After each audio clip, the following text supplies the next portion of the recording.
Chapter 9:18. Zhuozhihua had been married a few years ago, but she still cultivated on Mogan Mountain. Her husband's family had no objection. Now that the monarch was going to marry the hill master, she was naturally the busiest one. She occasionally came to the lakeside to relax. Seeing Cat Girl's sad look, she cared about her and did not expect to hear such a sentence. The past between Mo Shanshan and Ning Ke had long been known to the world, and it was once a story that the cultivation world expected to see. In people's eyes, Mr. 13 of the Academy and the calligraphy addict were undoubtedly a match made in heaven. Who could have thought that this love would end in vain? Thinking of this, Zhuozhihua inevitably felt a little depressed. She forced a smile and said, "What's wrong with marrying the monarch? In the future, the hill master will be the empress. She doesn't need to live in the palace and will spend most of her time on the mountain every year. You can often see her. Don't be sad." Cat Girl looked at her and said, "Senior sister, you know that's not why I'm sad. I just feel sad. The hill master obviously likes Ningquebec. Why doesn't he like her?" Zhuozhihua sighed and shook her head. She did not know how to explain these complicated things to her. In the hut on the cliff side of the Ink Lake, Mo Shanshan sat by the window and calmly wrote regular script. She was still wearing that white dress, and her waterfall-like black hair was combed into a simple and refreshing bun. Her skin was naturally fair without any makeup, and her thin red lips were as beautiful as ever, but no matter how one looked at her, she did not look like a bride who was about to get married. With a soft squeak, the wooden door was pushed open, and a man in a black gown walked in slowly. The man had silver hair. Because of his age, the wrinkles at the corners of his eyes were deep, but his eyes were still bright. He was tall and straight as if he was still very young. He was the legendary master of calligrapher, Mr. Wang.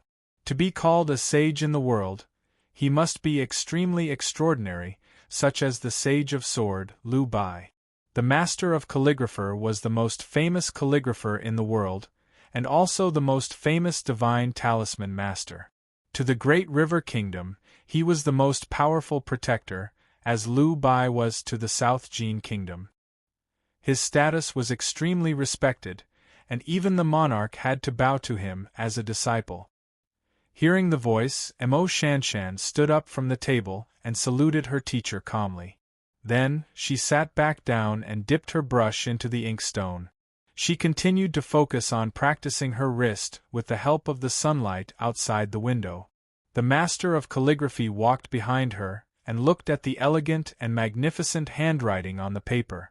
He found that she could really keep calm. He couldn't help but frown and worry a little. "Don't you understand? You are my favorite student and a divine talisman master that no one dares to belittle. After my death, you will be the guardian of the Great River Kingdom. I will not deprive you of your happiness, and the monarch is not qualified to have your happiness. But you need to marry someone, and the monarch is the best choice." The sage of calligraphy looked at her and said solemnly. Mo Shanshan's right hand, which was holding the brush, paused for a moment and said, "I understand." After saying this, she continued to write. Her expression was tranquil, and her strokes were natural. However, the calmer she appeared, the more worried the master of calligraphy was. His expression became more and more serious, and his voice became more and more severe. "I have to remind you again. If you don't want Jingdu to be swallowed by the flood and don't want to see countless people of the Great River Kingdom die miserably, then you must die or get married quickly." The master of calligraphy looked at her beautiful side face and felt a little pain in his old heart. He forced himself to suppress the pity and reluctance and said sternly, "People can't fight with heaven. There is news from the West Hill that Ning Ke has entered the Divine Hall of Light and hasn't come out. No one knows what is happening in the Divine Hall. But even if Haotian will eventually kill Ning Ke, she will not like to see you still alone. And her anger will be unbearable to the whole world." After saying this, the master of calligraphy turned around and was ready to leave. Mo Shanshan suddenly put the brush beside the inkstone, stood up and looked at his back. She said calmly, "Teacher, I know you like me. You have liked me since I was very young." The master of calligraphy's body trembled slightly, and then his straight back seemed a little hunched. "It's a pity that I grew up too fast. You didn't expect that I would become a divine talisman master at such a young age. Yes, as you said, no one can deprive me of my happiness anymore. But I'm going to be married by you after all. In addition to pity and reluctance, you must be a little happy, right?" Emo Shanshan looked very calm. "Of course, I admit that what you said is right. No one knows what Haotian will think. The Great River Kingdom can't take this risk. I will marry you as you wish." "Nonsense!" the master of calligraphy shouted harshly. He flicked his sleeves and went out of the hut. He didn't know whether it was because Emo Shanshan had exposed his dark thoughts that he had hidden for many years and he didn't know how to face her. He went down Mogan Mountain and went directly to Jingdu. He came to the palace and met the king of the Great River Kingdom to arrange the marriage. The half-open door of the hut was gently blown by the wind from the black ink lake. It was closed and opened from time to time. Emo Shanshan looked at it and kept silent for a long time. Then she sat back at the table. She continued to write quietly, but her lips were slightly raised, revealing a trace of a happy smile. After so many years of silence, she finally could say what she wanted to say. She felt very happy. A moment later, Zhuozhihua and Cat Girl came into the hut. Cat Girl sat beside Emo Shanshan, holding her sleeves and looked at her pitifully. She said, "Hill Master, what should we do?" Emo Shanshan suddenly remembered that many years ago in the wilderness, when she asked Ning Ke what to do, Ning Ke's answer. She didn't quite understand the joke, but she still laughed very happily at that time. "What to do? Cold?" Cat Girl asked, just like this. Emo Shanshan smiled and said, "Of course not." Cat Girl was a little happy and a little sad. She said, "Mr. 13 is a heartless guy. Hill Master, if you don't marry the monarch, who else can you marry?" The more beautiful a woman was, the more difficult it was to marry. The more capable a woman was, the more difficult it was to marry. It was not only the problem of matching families, but also the problem of qualification. Emo Shanshan was famous for her beauty. When she was a young girl, she was a master of talisman Taoism. Now she was a rare young divine talisman master in history. If she wanted to marry, she naturally didn't have too many good choices.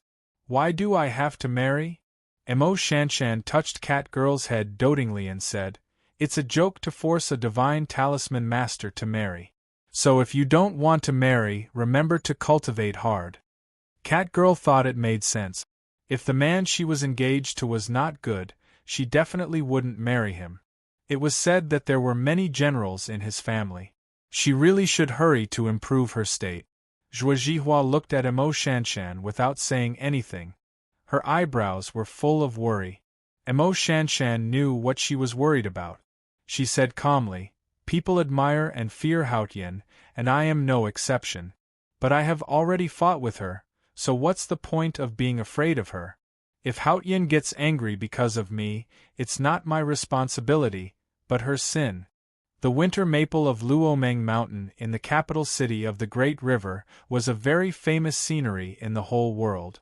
If it weren't for the imminent wedding of the monarch and the strict security of the imperial city, there would be a lot of tourists here. The imperial road in front of the imperial city was covered with a thin layer of red leaf.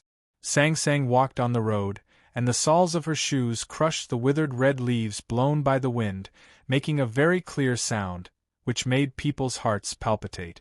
She had changed a lot since she left the West Hill Divine Palace. For example, under Ning Ke's strong request, she put on shoes and did not put her hands behind her back at this time. Sang Sang was holding a bowl of fish balls with soup in her left hand and a bamboo stick in her right hand. She was eating without stopping. Although her expression was still so indifferent, it could be seen that she was very satisfied from the speed at which the fish balls disappeared. The imperial red leaves were obviously not as attractive to her as the fish balls. She didn't feel sorry for the red leaves crushed by her shoes like those young girls. When she walked to the main gate of the imperial city, she just finished the fish balls in the bowl and handed it behind her. Ning Ke led the big black horse behind her and hurriedly took the bowl from her. His actions were very familiar. He had long been used to his identity as a manservant along the way. What are you going to choose? Song Song's lips were slightly red because of the hot fish balls, which looked a little cute. Should he choose to destroy the marriage between the monarch of the Great River Kingdom and Mo Shanshan to prove that he loved her, and then prove that there was no true love, and finally prove that he didn't love Sang Sang? Or should he choose to do nothing and watch Shanshan marry that monarch to prove that he didn't love her, and then prove that love existed? Should he and Sang Sang stay together like this? Why do I have to make such a difficult choice? Ning Ke said, you know that the Academy pursues freedom. Not choosing is also a kind of freedom. As I said outside the city, human beings are indeed very hypocritical. Sang Sang looked at him and said, you should be very clear why she wants to marry. Ning Ke was indeed very clear why Shanshan suddenly wanted to marry the monarch. It was because of the story between him and her, and because the woman beside him was Haotian. Sang Sang said, should I bear the responsibility of forcing her to marry? Ning Ke shook his head and said, I won't make such an idiotic judgment. Sang Sang said, then who should bear the responsibility? Ning Ke pointed at his nose and said, me, but I don't know what to do. Sang Sang said, let me give you an idea. As long as you kill that monarch, she naturally can't marry. Ning Ke looked at the gate of the imperial palace and said after a moment of silence, it does sound like a good idea. Sang Sang asked, then why are you still hesitating? Ning Ke looked at her and said, I am worried that you will leave me after I go in. Hearing this, Sang Sang became quiet. Ning Ke said again, your logic is too rigid, so I can't do anything. Sang Sang looked down at the tip of her shoes that was exposed from the front of her indigo dress. Ning Ke said, or why don't you help me? She looked up at him and said seriously, men are really cheap. Ning Ke said, just let me be cheap until I die. Sang Sang said, I can't kill you for now, so I can only watch you continue to be cheap? Ning Ke swore, from now on, I will only be cheap for you to see. Sang Sang said, why should I help you solve this problem of choice? Ning Ke said confidently, you set the problem. I can't solve it, so you have to give me the answer. Sang Sang said, are all human beings like you? Ning Ke said in surprise, you have slept in the same bed with me for so many years, and you still don't know that I am a weirdo? Song Song's heart was a little confused. She felt that this matter was a little messy. Ning Ke said at last, the cosmetics of Chinjinji Cosmetics Store are all in the Imperial Palace now. Sang Sang thought about it and found that this was indeed a problem. She walked toward the Imperial Palace and put her hands behind her back again. Ning Ke led the big black horse and followed her obediently. Then he began to secretly smile. 2 chapters on the first day. The rhythm of writing is indeed wrong, just like what the couple is going to do now. What rhythm is this? Oh ha!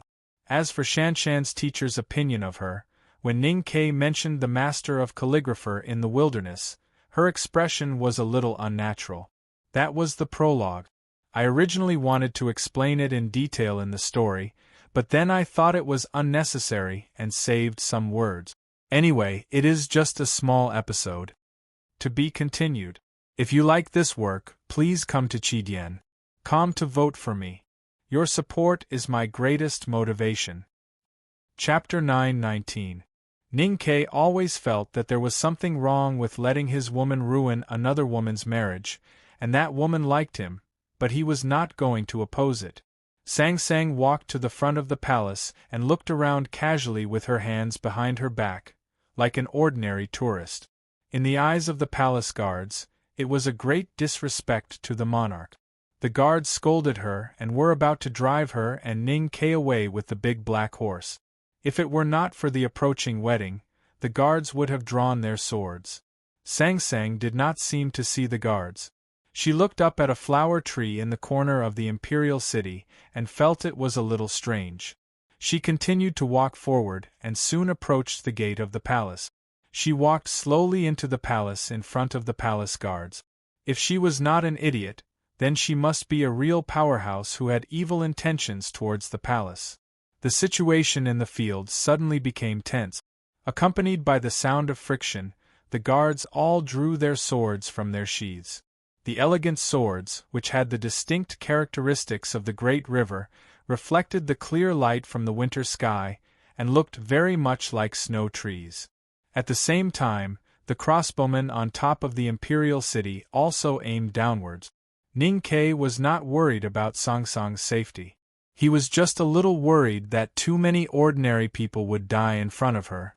The Great River and the Tang Empire had been good friends for generations. As a Tang, he could not let things get too bloody. He walked forward with the big black horse and told a guard that the academy had come to visit. He thought that the reputation of the academy could let him enter the palace easily, but he did not expect that he did not have an identity card and left his waist token in the West Hill Divine Palace. How could the guards believe him? Countless sharp long swords cut through the cool wind and slashed at their heads. Sang Sang knew what Ning Ke was thinking, but she did not care at all. She continued to walk forward with her hands behind her back. The slender long sword fell on her shoulder.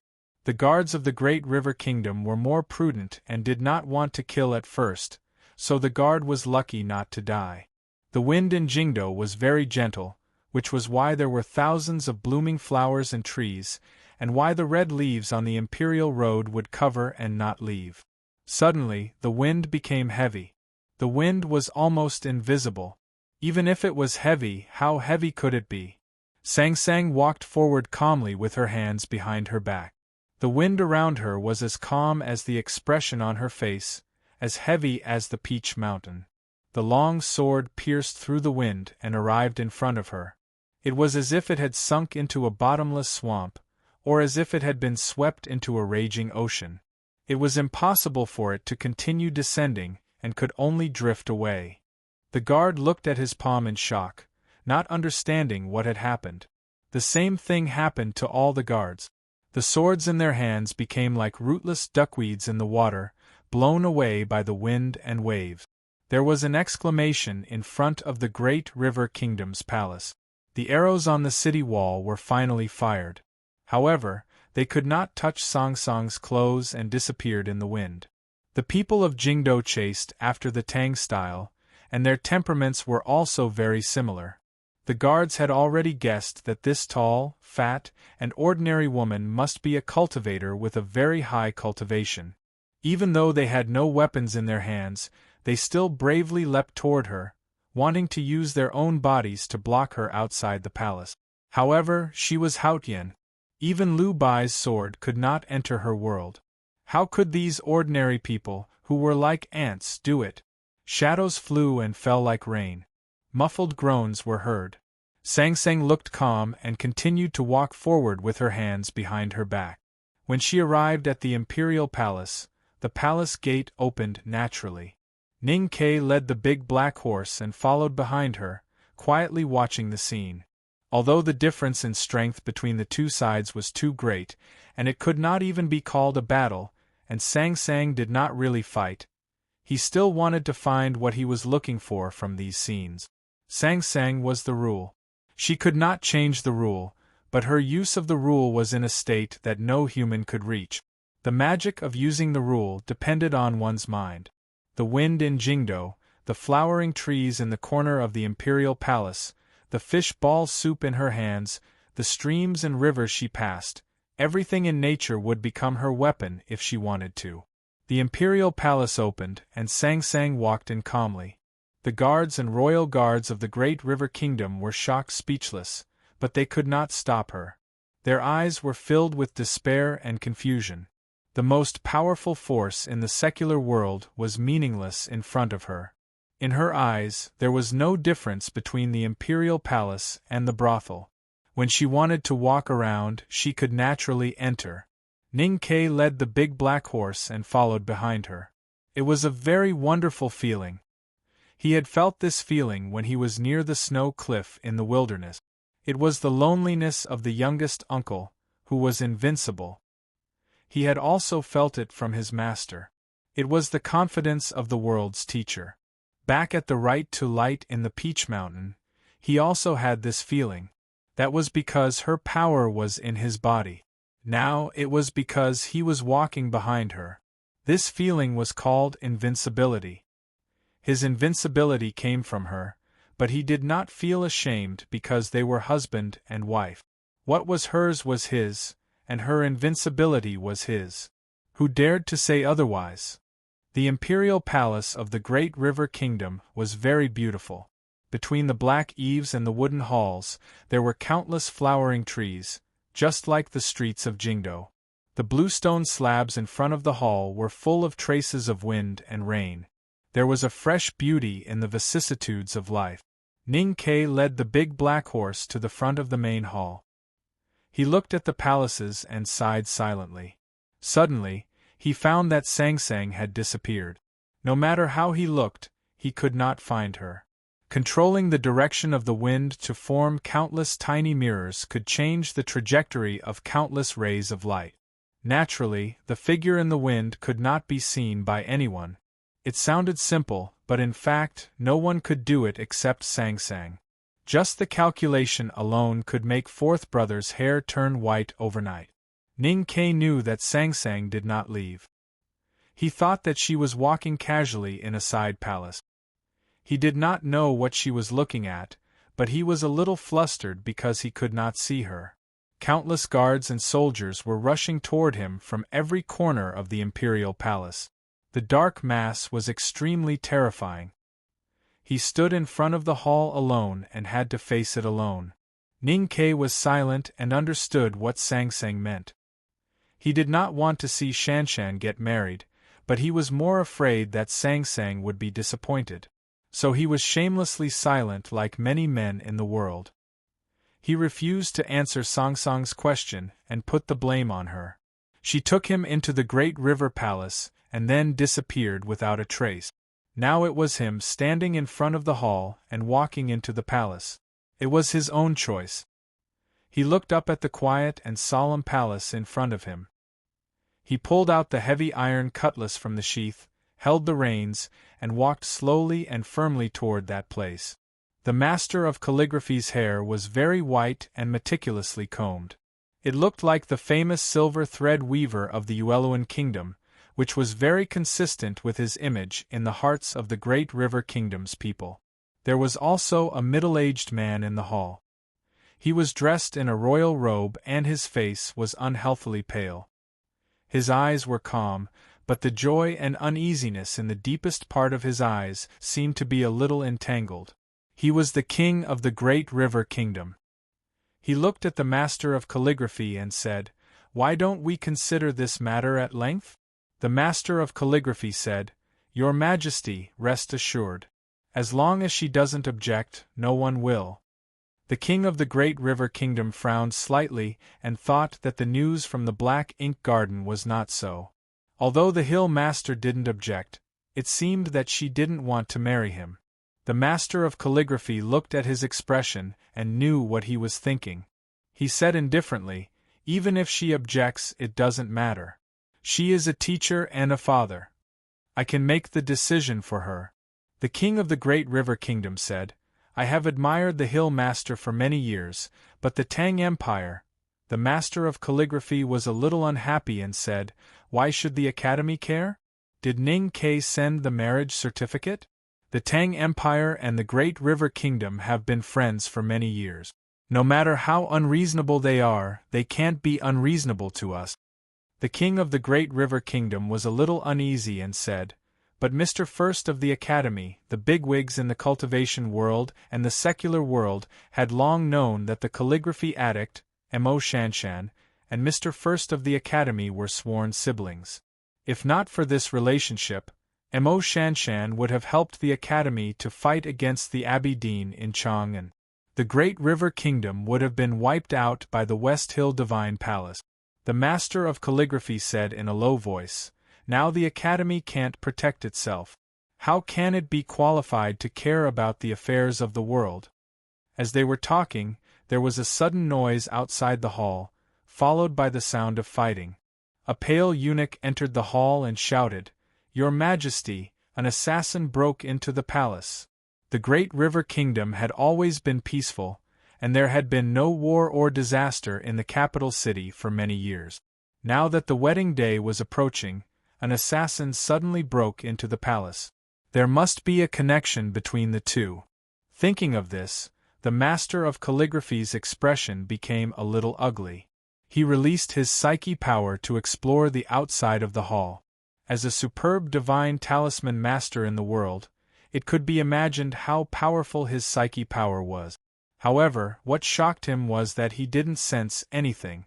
Even if it was Liu Bai who broke into the palace, it was impossible to hide his aura so perfectly, and it was impossible to avoid the perception of his psyche power.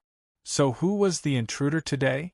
He reached out to push the door of the hall and walked out of the threshold. Looking at the young man holding the big black horse in front of the hall, his expression suddenly changed. Besides shock, there was more confusion on his face.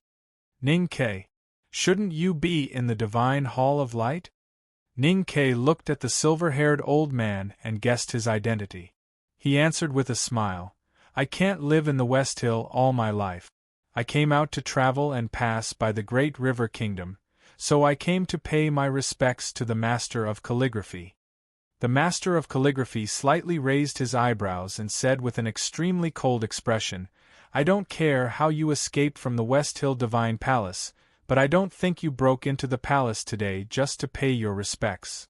Ning Ke said, "The first sentence is naturally a lie. I'm not Haotian, so I can't predict that you are also in the palace. I came to the palace to meet the Emperor of the Great River Kingdom." The Master of Calligraphy asked, "Why do you want to meet the Emperor of the Great River Kingdom?"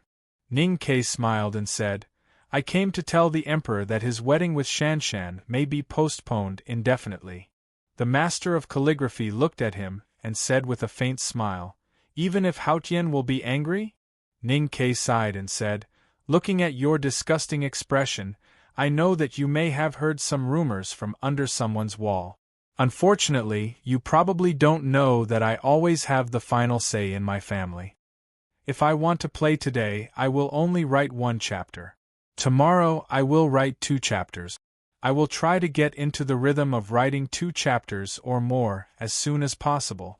I have to write 200,000 characters this month. Thinking about it makes me cry silently.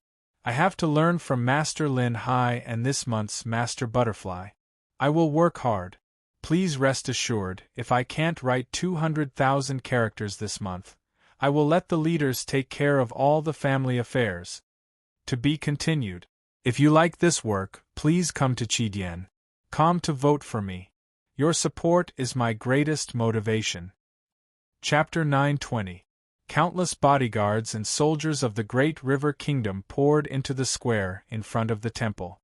They were like a forest with long swords. It was a terrifying battle array, and they were about to attack Ning Quebec. The Master of Calligraphy raised his right hand and motioned for the crowd to calm down.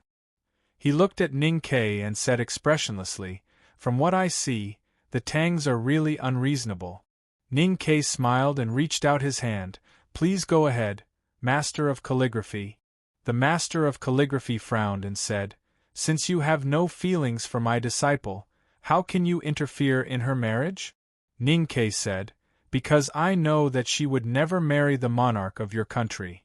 The Master of Calligraphy said, "Why do you say that?" Ning Ke said, "Eldest brother and I are the closest people to her. We know she will not marry." The Master of Calligraphy said in a low voice, "I am her teacher and I have raised her since she was a child. Are you and Li Man, 2 outsiders, closer to her than me?" Ning Ke spread out his hands and said, "Look, I know Shanshan has never thought of you as the closest person to her. But you don't know. Isn't it obvious who is closer to her and who understands her better?" The Master of Calligraphy did not want to engage in such a boring argument. He flicked his sleeves and said indifferently, "I don't know how you escaped from the divine halls of Westhill. But since you have come to me, don't think about leaving." Ning Ke had noticed the surprised look on the master of calligrapher's face. Now, he knew that the divine halls of Westhill had kept the fact that he had escaped from the Peach Mountain a secret. Even the academy did not know where he was, and no one knew that Sang Sang was with him. But after today the whole human world should know. What really puzzled and alarmed him was the undisguised killing intent in the master of calligrapher's words. "What do you mean, master of calligraphy?"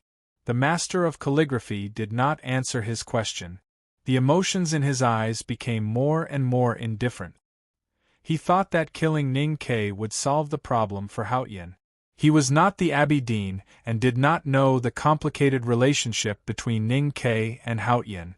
But as a powerhouse at the peak of knowing destiny state, he had an intuition about everything in the world, and his intuition was very accurate. Looking at the expression of the silver-haired elder in front of the hall, Ning Ke quickly figured out the reason. His body suddenly became cold, not because of fear, but because he had to calm himself down. When he suddenly heard about Shanshan's marriage in Jingdu, he naturally had to react. However, he did not expect that it would cause such a big commotion. He could not kill the emperor of the Great River Kingdom, as Sang Sang had said. After all, the Great River Kingdom had been on good terms with the Tang Empire for generations, and the old man in front of him was Shanshan's teacher. However, if the old man wanted to kill him, he would not hesitate to choose the toughest counterattack. Ning Ke respected the old man in front of the hall, not because he was Shanshan's teacher, but because his surname was Wang and he was respected as the master of calligrapher. He was a talisman Taoism master who was as famous as his teacher Yen Sei. The master of calligrapher was a senior and the most powerful person in the field of talisman Taoism. Of course, he had to respect him. However, any talisman master who had been immersed in talisman Taoism for a long time had his own pride, and he was no exception. Ning Ke did not want to die. He was very proud of his talisman Taoism. Therefore, today's battle in the palace of the Great River Kingdom was inevitable. Even if he would lose in the end, he would never give in.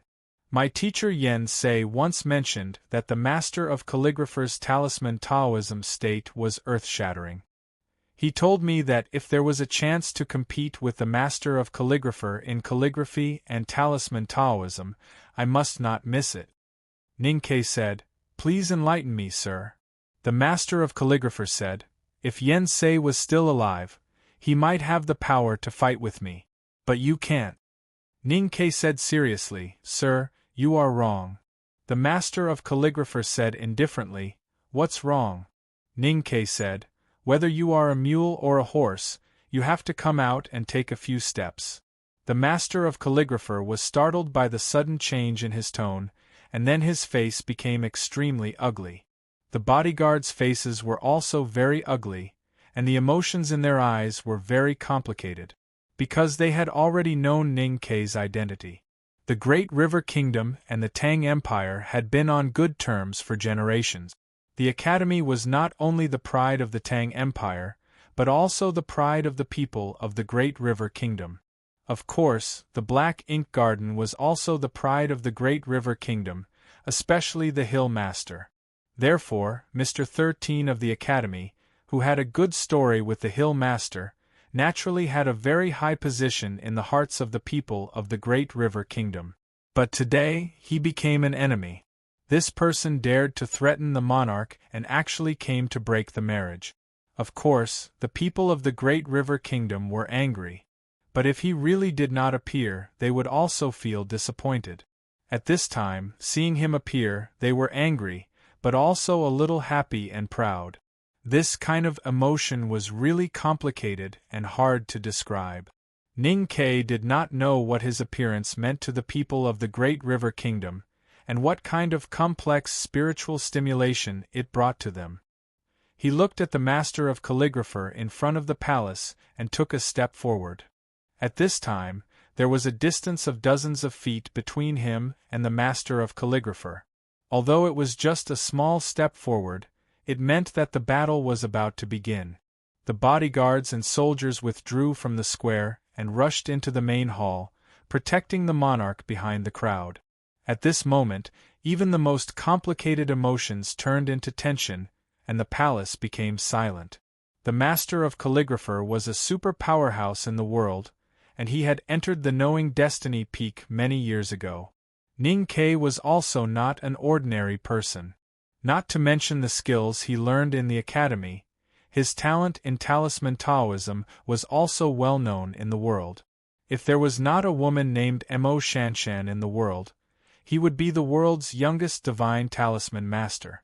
There had always been a saying in the cultivation world that in the battle of the same state, a talisman master was naturally invincible. From this, it could be imagined that talisman Taoism was profound and terrifying. Then what would the battle between two divine talisman masters be like? After all, there had not been a battle between divine talisman masters in the human world for many years. The winter wind in the capital city was not cold, but only a little cool. It passed through the flowers and trees inside and outside the imperial city, came to the square in front of the palace, and came to Ning Quebec. Ning Ke solemnly raised his right arm and began to write in the wind. The character he wrote was very simple. There were only 2 strokes, one on top and one on bottom. They were straight and corresponded with each other, as if they would never touch, but they would also never separate. It was the first divine talisman he had mastered, the 2 horizontal talisman. This divine talisman was derived from Master Yen Sei's Jing Fu. Although it could not cut everything in the world like Ning Ke's Jing Fu, and even directly cut the space in the last battle with light, it perfectly matched his or the Academy's temperament, and was full of a domineering meaning. 2 fierce talisman intents summoned the chi of heaven and earth, raging in the palace of the great river kingdom. The petals of the flowering trees in the imperial garden fell, and the twisted tree that was tied tightly by the gardener was suddenly freed. 2 faintly discernible marks appeared on the bark of the tree. The marks on the surface of the copper crane in front of the palace were so deep that one could see the new copper color in the marks, and they were as bright as gold. The talisman intents fell in front of the palace and suddenly tightened, overflowing a fierce and horrible aura. Several white hairs fell in the wind, but the master of calligrapher still looked calm. He took out a pen from his sleeve and casually drew in the wind. The pen kept trembling in the wind, and the master of calligrapher's expression became extremely solemn. The sky over the capital city was originally clear, but suddenly a gust of wind roared and rolled countless dark clouds. The palace suddenly became extremely dark, and the clouds continued to roll restlessly, appearing extraordinarily violent. In the middle of the clouds the word suppress faintly appeared. Being respected as the master of calligrapher, he was extraordinary. His cultivation of talisman Taoism was different from that of ordinary talisman masters. Besides feeling the shape of heaven and earth, he unimaginably had his own natal item. His natal item was the pen in his hand, which looked very ordinary, about the length of an ordinary person's forearm. It looked like a tool for writing big characters, but the characters he wrote in the wind were really big. Ordinary talisman masters used their psyche power as the pen and their feelings as the ink to write to nature. When nature understood them, the chi of heaven and earth would respond and turn into countless magical means. But the master of calligrapher used his natal item as the pen and the chi of heaven and earth as the ink to write wildly. He didn't need to let nature understand his meaning, because he was using his own meaning to command nature. A huge suppress word suddenly appeared in the clouds, and a wave of pressure pressed down on the imperial palace. The 2 sharp talisman intents released by Ning Ke suddenly became a little sluggish, and were no longer as powerful as before. Ning Ke looked at the old man writing in the wind in front of the palace and thought that the master of calligrapher was really amazing. After the master of calligrapher wrote the word suppress, the pen was still moving. The winter wind around the palace passed the pen intent to the clouds in the sky. The dark clouds twisted restlessly again, and countless scribbled characters slowly appeared. This cloud was like a piece of paper, and the master of calligrapher was writing in the clouds. Countless extremely complex and unfathomable talisman intents fell from the clouds and attacked Ning Kei's body. Even if Liu Bai was resurrected, he would also feel a little tricky in the face of these talisman intents, because the handwriting was too sloppy and the talisman intents were constantly changing. How could he break it without knowing its meaning? Ning Kei was an exception because he was also a calligrapher, and a world-famous calligrapher. He looked at the scribbled characters on the clouds and was very shocked, and endless admiration arose in his heart. What a great wild cursive script! Being able to recognize this cursive script did not mean that he could break it, because this was a great wild cursive script that vividly displayed the spirit of the calligrapher, and the most important thing was the momentum and bearing. No matter how talented Ning Kei was in talisman Taoism, he just comprehended Tao for a few years, and became a divine talisman master only last year. In this respect, how could he be a match for the master of calligrapher who had been immersed in talisman Taoism for many years? If he couldn't break it with momentum and bearing, then how could he break it? What should he write? Feeling the wild grass talisman intents falling from the clouds, Ning Kei withdrew his fingers in the winter wind, held the hilt at his waist, pulled out the heavy iron cutlass, and chopped at the cloud full of characters. A knife to the left, a knife to the right. The talisman appeared again. If he only relied on the state of talisman intent, even the most powerful talisman of Ning Kei could not break the cursive script on the clouds. However, he did not use the talisman intent, but the original meaning of the talisman. Ning Kei's talisman was always so simple, and did not need to be written in cursive script at all. The talisman he wrote could not be written in cursive script, because the original meaning of the character was to cut grass. Many people thought that the character was used to describe killing people like cutting grass, but in fact it was just an extension of the meaning of the character. At the beginning of the creation of characters, the character was a knife used to cut grass in the field. You wrote a great wild cursive script on the clouds. Then I have to cut you twice.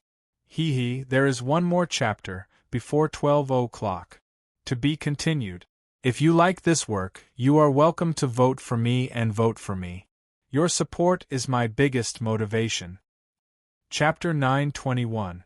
The grass and trees on the cloud were messy. Some were lush and leafy, while others were pale like the autumn grass under the white frost. They were all scribbled words that were meant to kill. When the talisman that Ning Kei had cut with his blade floated up, countless thin marks appeared in the air. The cursive script on the cloud suddenly became messy. Ning Kei's method was really amazing. Even the master of calligraphy admired Master Yen Sei's vision when he saw this scene. Of course, he admired Yen Sei, not Ning Quebec. The master of calligraphy shouted in front of the hall. The cold winter wind suddenly became stronger, and more clouds were swept here by the wind. After the clouds covered the sun, the imperial palace became more quiet. Clouds were very strange things. When they were few, they were just white clouds floating in the clear blue sky. When they were many and overlapped with each other, the color would become darker and darker. The clouds above the imperial palace became thicker and thicker, turning into gloomy dark clouds. As the cloud floated, it looked like the ink in the inkstone was constantly stirred by an invisible pen.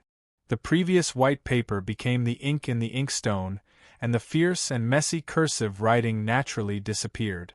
However, the next moment, the clouds suddenly became lower, and then countless messy ink-like clouds flew out. Each messy cloud was a scribbled word. The master of calligraphy's cursive writing did not disappear. Instead, the marks on the cloud paper turned into clouds of ink, as if they had substantial energy, and fell on Ning Kei's head like rain. What an amazing method! Ning Kei's face was slightly pale, and the psyche power in his sense of perception was desperately outputting. He waved the iron cutlass in front of him and wrote talismans one after another, cutting the cursive writing formed by the ink clouds into dry branches. However, this dark cloud covered the entire imperial palace, and there were at least hundreds of cursive writing hidden in it. If they kept falling like this, how long could he cut them? The iron cutlass broke the wind, and the talisman cut the grass silently. Those scribbled but horribly powerful words were cut up like real grass. The cursive writing falling from the ink clouds became denser and denser, as if it was endless. Ning Kei's face became paler and paler, and he could only struggle with the talisman around him. On the battlefield, the only thing that could restrain the power of talisman Taoism was the psyche power.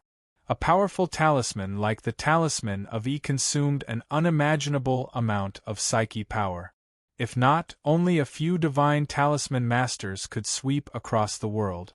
For Ning Kei, he rarely felt the importance of psyche power when he cast talismans in the past.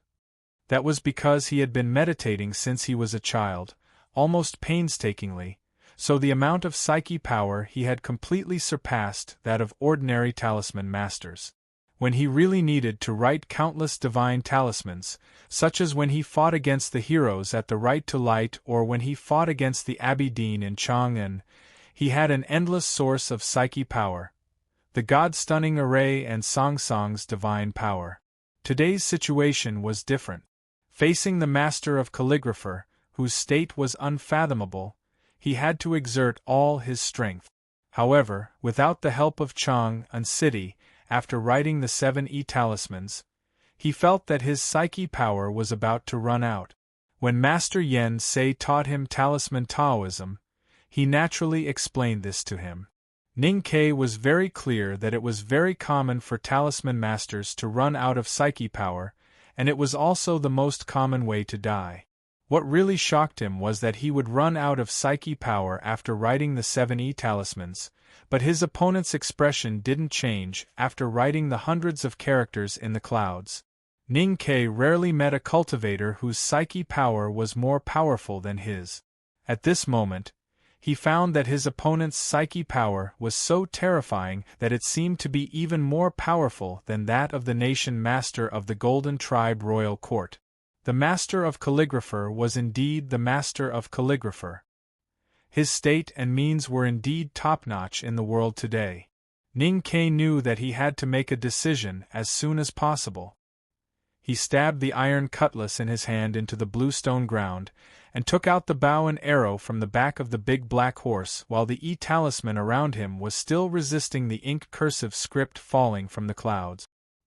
He pulled the iron bow and put the iron arrow on it, pointing at the master of calligrapher who was above the stone steps in front of the hall. No matter how powerful your psyche power was, no matter how terrifying the cursive script in the clouds was, what could you do when I shot you through with an arrow? At this moment, the inky clouds were flying and the talisman intent was shaking the heaven and earth. No one could see the scene clearly, but the master of calligrapher saw Ning Kei's movements clearly. Looking at the iron bow that shook the world, the master of calligrapher's expression was as calm as before, without any fear or vigilance. Since he wanted to kill Ning Kei, how could he not think of this person's most powerful means? With a slight flick of his sleeve, the master of calligrapher reached out his right hand from his sleeve and grabbed the air. He actually grabbed a mass of inky clouds from the dark sky and sprinkled it toward Ning Kei. A big splash of ink. This was the great river kingdom, the home field of the master of calligrapher. How could he allow Ning Kei to be so presumptuous? With the movement of the master of calligrapher grabbing the cloud and splashing the ink, more than 10 palaces and countless stone and bronze statues suddenly emitted countless solemn auras. This was the big tactical array of the imperial palace. The tactical array in the imperial palace of the Great River Kingdom was the big talisman written by the grandmasters of the Black Ink Garden. Today, the master of calligrapher grabbed the cloud as ink and moved the palace as talisman, intending to suppress Ning Kei on the spot. It was dark in front of the palace, and there was a faint shrill sound. All the sight was blocked by the inky clouds splashed by the master of calligrapher, and even the space was distorted by the chaotic talisman intent in the inky clouds. Ning Kei's iron arrow had left the bowstring, but no one knew where it went. This was the most effective way to deal with the primordial 13 arrows. If you couldn't aim, if the space you saw was fake or distorted, how could you shoot the target? Looking at the inky clouds in front of him, and feeling the countless chaotic talisman intent hidden in it, Ning Kei's expression became a little complicated. He knew that he had lost, and he had nothing to say. The master of calligrapher was the sage of books. Master Yen Sei and Wei Guangming died together in the north of Chang'an City, so he was the only talisman Taoism master in the world. It would take time for Ning Kei to catch up with his state. Ning Kei was about to be killed by the talisman intent in the inky clouds, but strangely, there was no fear on his face. He looked very calm, but a little disappointed. The master of calligrapher looked at the expression on his face and frowned slightly. He was a little puzzled. Ning Kei had experienced countless dangerous battles in his life, but the only fair battle he had with a real powerhouse was the battle with Xia Ho on the Snow Lake and the battle with the Abbey Dean in Chang'an City. In the battle with Xia Ho had not recovered from his injury. In the battle with the Abbey Dean, the entire Chang'an City and the people in the city were his helpers. Logically speaking, the battle with the master of calligrapher today should be the most dangerous one. His opponent was really powerful, so powerful that he could grab the inky clouds and use miraculous means. Ning Kei was bound to lose, but he still thought it was the easiest battle in his life. He put down the iron bow that had lost its meaning, and drew out the heavy iron cutlass from the bluestone. His right foot stepped heavily on the ground, and 4 connected bluestones were smashed. Then he suddenly jumped up and rushed toward the master of calligrapher.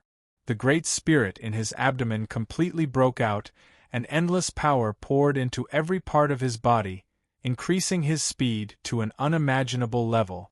Ning Kei rushed into the inky fog. In the dark fog, there were countless scribbled words and the chaotic talisman intent in the ink. The air in the fog had been twisted. The great spirit covered every inch of his skin, but it was still not enough to completely isolate the horrifying talisman intent. His clothes were torn and his body was cut open. Blood flowed out and was broken into fog. Ning Kei continued to run with the faint blood fog, and he waved his cutlass to cut the big inky. Every time the cutlass fell, the inky was cut a little bit, and a clear cut would appear on the gray clouds above the palace, revealing the clear blue sky, which was still clear and boundless. The master of calligrapher slowly raised his eyebrows, and his white hair, which had been messed up by Ning Kei's divine talisman, danced in the wind. He knew that Ning Kei had cultivated the great spirit and had joined the devil, but he still felt that Ning Kei was courting death. That was because the space in the big ink was already distorted. Not to mention Ning Kei, even if Ku Haoren came back to life, he would not be able to rush over with a sword, because space represented the power of rules. He felt that Ning Kei was courting death, so he decided to send Ning Kei on his way. A strong psyche power shrouded the whole palace, and the area of the inky spread further and further. The dark fog filled the square in front of the palace, and even the flower tree in the corner of the palace was gradually covered. Ning Kei rushed into the inky, and countless crisp sounds rang out. It was the sound of the winter wind being driven by his body, and then being cut off by the twisted space and the chaotic talisman intent in the inky. Even the wind could be cut off, not to mention the cutlass, let alone a human being. The flower tree in the corner of the palace wall had several superfluous branches falling, which did not seem to be able to withstand the talisman intent. Ning Kei continued to run, completely ignoring the horrifying inky fog. Then, he ran out of the fog and appeared in front of the master of calligraphy. The twisted space and the chaotic talisman intent in the fog did not kill him. Except for the clothes that were cut at the beginning and the small wound, there was not even a new wound on his body. The flower tree in the corner of the palace wall was safe and sound. The master of calligraphy looked at Ning Ke, who came in front of him, frowned slightly, and remained silent. He felt that this matter was very puzzling and unreasonable. Although the Tangs were indeed unreasonable, and the Academy was even more famous for that.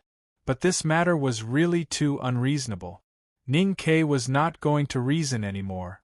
In the previous conversation, the master of calligraphy had said that the Tangs were unreasonable, and he had already asked the master of calligraphy to explain it.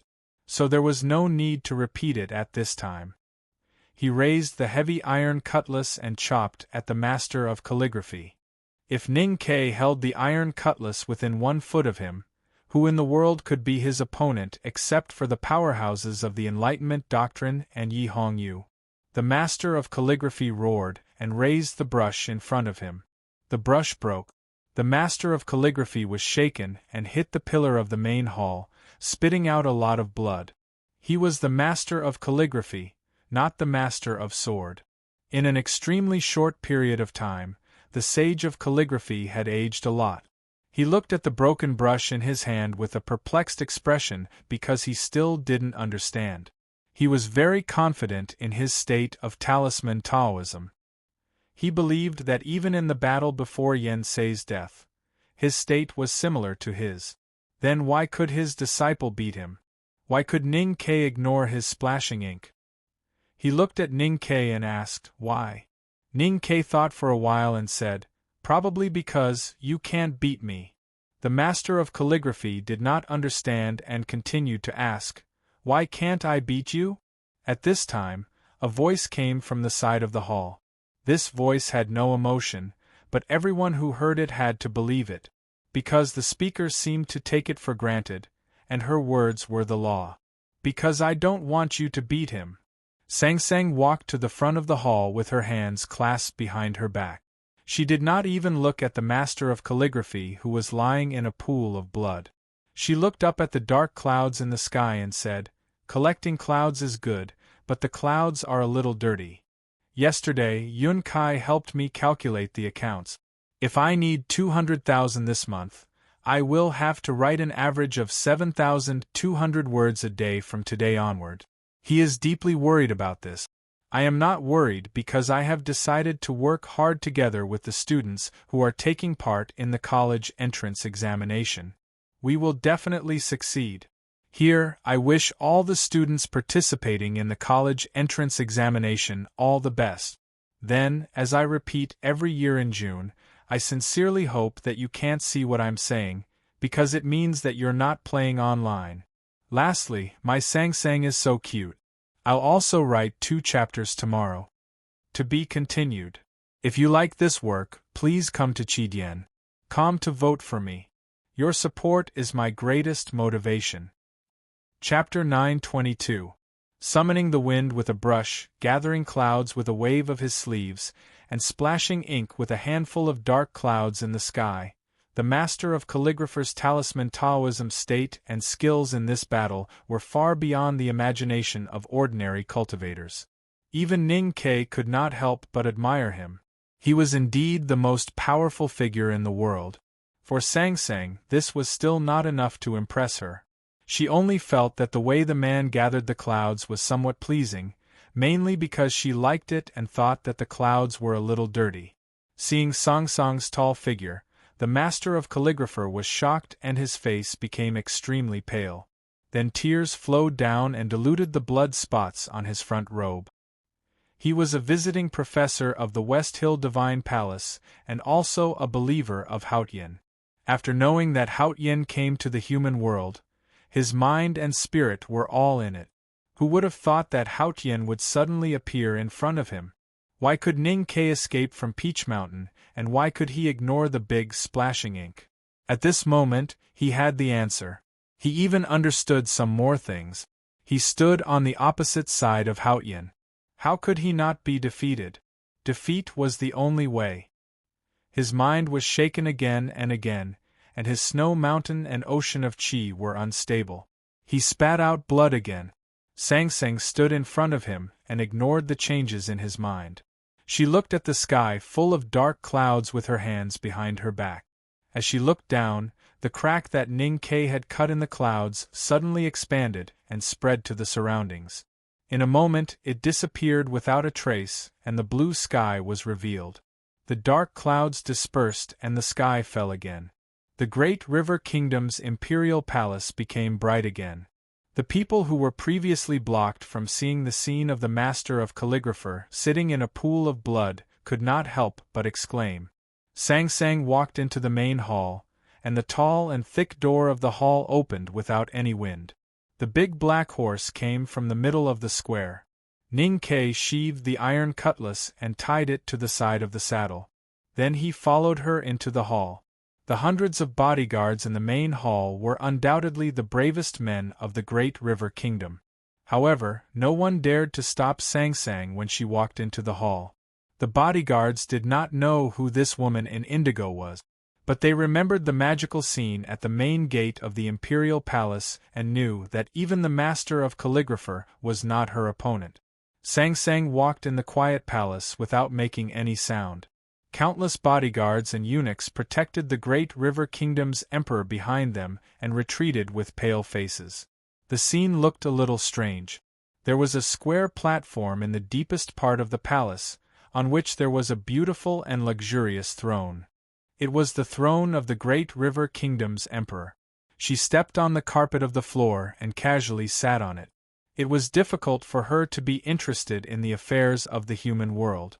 But because today's event was related to Ning Ke, she walked into the palace.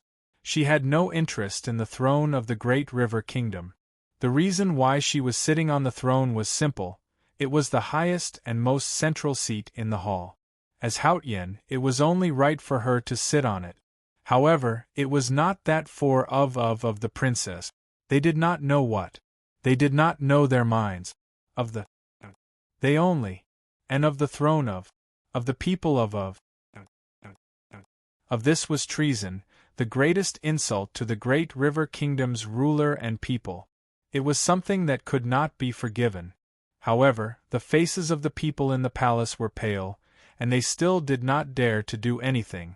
They seemed to be in great pain. Ning Ke led the big black horse to the bottom of the carriage. He looked up at her and asked, "Why are you sitting there?" Sang Sang waved her sleeves. Flowers bloomed in the carriage. She said calmly, "I like it." Ning Ke was helpless. He looked at the crowd and asked, "May I ask who is the monarch?" The king of the great river kingdom was after all. He separated the eunuchs and bodyguards in front of him. He looked at Ning Ke and said, "Mr. 13, what are you trying to do by breaking into the palace?" Ning Ke looked at the monarch and said, "Monarch, you worry too much. I just have something to ask of you." The king of the great river kingdom looked at him like a wild cat playing with a mouse. He smiled sadly and said, "Are you going to kill me regardless of the friendship between the two countries?" Ning Ke shook his head and said, "Monarch, you worry too much." The king of the great river kingdom looked pale. He looked at the woman in the carriage and said sadly, "You even took my throne.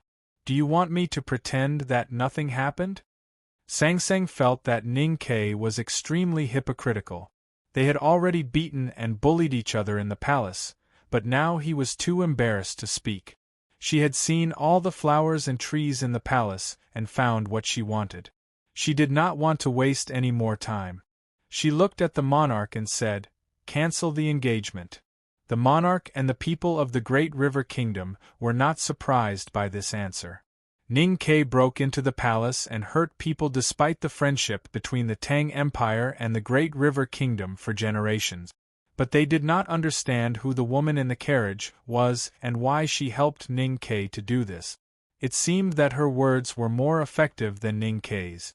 In the face of an unimaginable gap in strength, courage did not make much sense. However, canceling an engagement was one of the two most humiliating things for a man. Ning Ke could endure one, but it did not mean that other men could endure the other like him. Moreover, that man was the monarch of a country. The king of the great river kingdom said, If I cancel the engagement, how can I win the trust of the people of the Great River Kingdom? Sang Sang felt that this problem was very simple. Humans often thought of problems too complicated.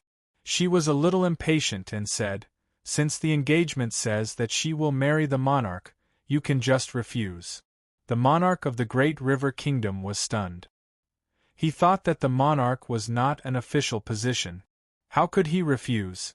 Sang Sang looked at him and said, "Die or abdicate. You choose one of the two ways." For the monarch, there was no difference between death and abdication. Naturally, he could not accept it. His face suddenly became abnormally pale, but his eyes began to show a resolute expression. If they could not change the ending no matter how they resisted, some people might choose not to resist and silently accept it. But the Tangs and the people of the Great River Kingdom would think that since that was the case, why not resist? With the change of the monarch's expression, the guards in the palace gradually became silent. They held the hilts of their swords and began to prepare for the final death by fighting. At this moment, there was a hurried sound of horse hooves outside the palace, followed by a flurry of shouting. A dusty soldier rode straight to the front of the palace and fell to the ground, unable to get up again. The cavalry of the West Hill Divine Palace is marching south. The vanguard has crossed the Great River and entered Guanbei Commandery. There was a sudden dead silence in the palace. The courage and fighting spirit that the monarch of the Great River Kingdom and the guards had just gained suddenly disappeared. This was because the cavalry of the West Hill Divine Palace had arrived. The Great River Kingdom and the Tang Empire had been on good terms for generations. Naturally, they could not be too close to the West Hill Divine Palace. Moreover, they had a deep hatred with the Yueluan Kingdom of the South Jin Kingdom. The reason why they could live in peace over the years was that they had been very respectful to the West Hill Divine Palace. The most important reason was of course the prestige of the Tang Empire. The cavalry of the West Hill Divine Palace had already passed the Great River Kingdom. What did they want to do? What did they want to do? For the Great River Kingdom, the West Hill Divine Palace was definitely not a power that they could fight against. In the past, the Divine Hall would still respect or fear the Master of Calligrapher. But now that the Master of Calligrapher was severely injured and could not fight again, who would fight against the cavalry? If it was in the past, the Great River Kingdom would still have a way out. They would definitely ask for help from the Tang Empire at the first instance, hoping that the power of the Tang Empire could scare away the invading enemies. This was definitely not going to work now. People thought as they looked at the young man holding the big black horse in the palace. "Your Majesty, please abdicate." The Master of Calligrapher walked in from outside the palace. His footsteps were exceptionally heavy. His face was paler than his loose hair, and his expression was even more confused and frightened. The king of the Great River Kingdom was furious and looked at him in confusion.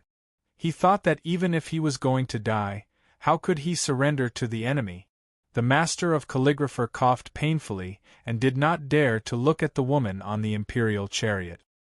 He said sadly, "If your Majesty does not want the Great River Kingdom to disappear, you'd better listen to the distinguished guest's opinion." Haotian had left the Divine Kingdom and came to the human world as a guest. Naturally, he was a distinguished guest. The king of the Great River Kingdom looked at the Master of Calligrapher and understood many things. Then he suddenly lost all his strength. The Master of Calligrapher walked to the imperial chariot and knelt down. He said, "Please tell me." Sang Sang said, "If you abdicate, the engagement will naturally be cancelled. Why do you need to ask me?" The Master of Calligrapher said in a trembling voice, "Who will take over the throne?" Sang Sang was silent for a moment and realized that this was indeed a problem. She looked at the crowd in the palace and found only one familiar person. Just him? Ning Ke was shocked. He pointed at his own nose and said, "You want me to be the Emperor of the Great River Kingdom?" The Master of Calligraphy was also shocked. He raised his head and said, "He is a Tang." Sang Sang said, The Tangs and the Great River people are just human beings in my eyes. The master of calligraphy dared not say another word. The people in the hall were shocked speechless. Sang Sang left the imperial carriage and walked out of the hall. The master of calligraphy, who was seriously injured, bowed and followed behind to see them off. Walking out of the hall, Sang Sang stopped and looked back at him, saying, "I was interested in you because you dared to call yourself a sage. I thought there must be something different about you, but you disappointed me." The master of calligraphy didn't dare to argue. He said humbly, "Please enlighten me." Sang Sang said, "Lu Bai dared to attack me, but you don't even dare to attack me. He is the sage of sword. What qualifications do you have to be the sage of calligraphy? From today onwards you will be called Wang Shu." From then on, Sage of Calligraphy Wang changed his name to Sage of Calligraphy Wang, because Haotian had removed the word saint from his name. Ning Ke led the big black horse and followed Sang Sang out of the palace. The big black horse carried a huge package on its back. Judging from the faint fragrance, it should be something like cosmetics. There were many flowers and trees in the palace. Walking through the flowers, their clothes were stained with the fragrance of flowers. He looked at Sang Sang's back and thought about what had happened before. He couldn't help laughing. The master of calligraphy has a real name. Sage of calligraphy is an honorific title. If you think he doesn't deserve to be called a sage, just say so. It's ridiculous that you want him to change his name to Wang Shu. Sang Sang stopped and didn't turn around. Her voice was a little indifferent. "You said that you are in charge of everything. I think this sentence is even more ridiculous." Ning Ke felt a little uneasy and his body became a little stiff. He forced a smile and explained, "I have to save some face in front of outsiders. In fact, you don't know that I can take care of some small things." Sang Sang said, "But I think you take care of a lot of things." Ning Ke walked behind her and said, "They are all small things. They are all small things." Sang Sang turned around and looked at him. She asked, "Then what are the big things and what are the small things?" Ning Ke said, "You are Haotian. In your eyes, aren't the things in the human world all small things?" Sang Sang thought about it. She felt that what he said was reasonable, but also seemed to be unreasonable. Try to finish the next chapter before 12:30. To be continued. If you like this work, please come to Chidian.com to vote for me. Your support is my greatest motivation. Chapter 9:23. Sang Sang had never been a smart person. Even though she had become Haotian, she still seemed a little slow in some aspect. That was because the heavenly calculation, which could calculate everything in the world, was best at mathematical inference. When faced with the trivial things in life, it was a little difficult for her to connect. But it didn't mean that she was really slow.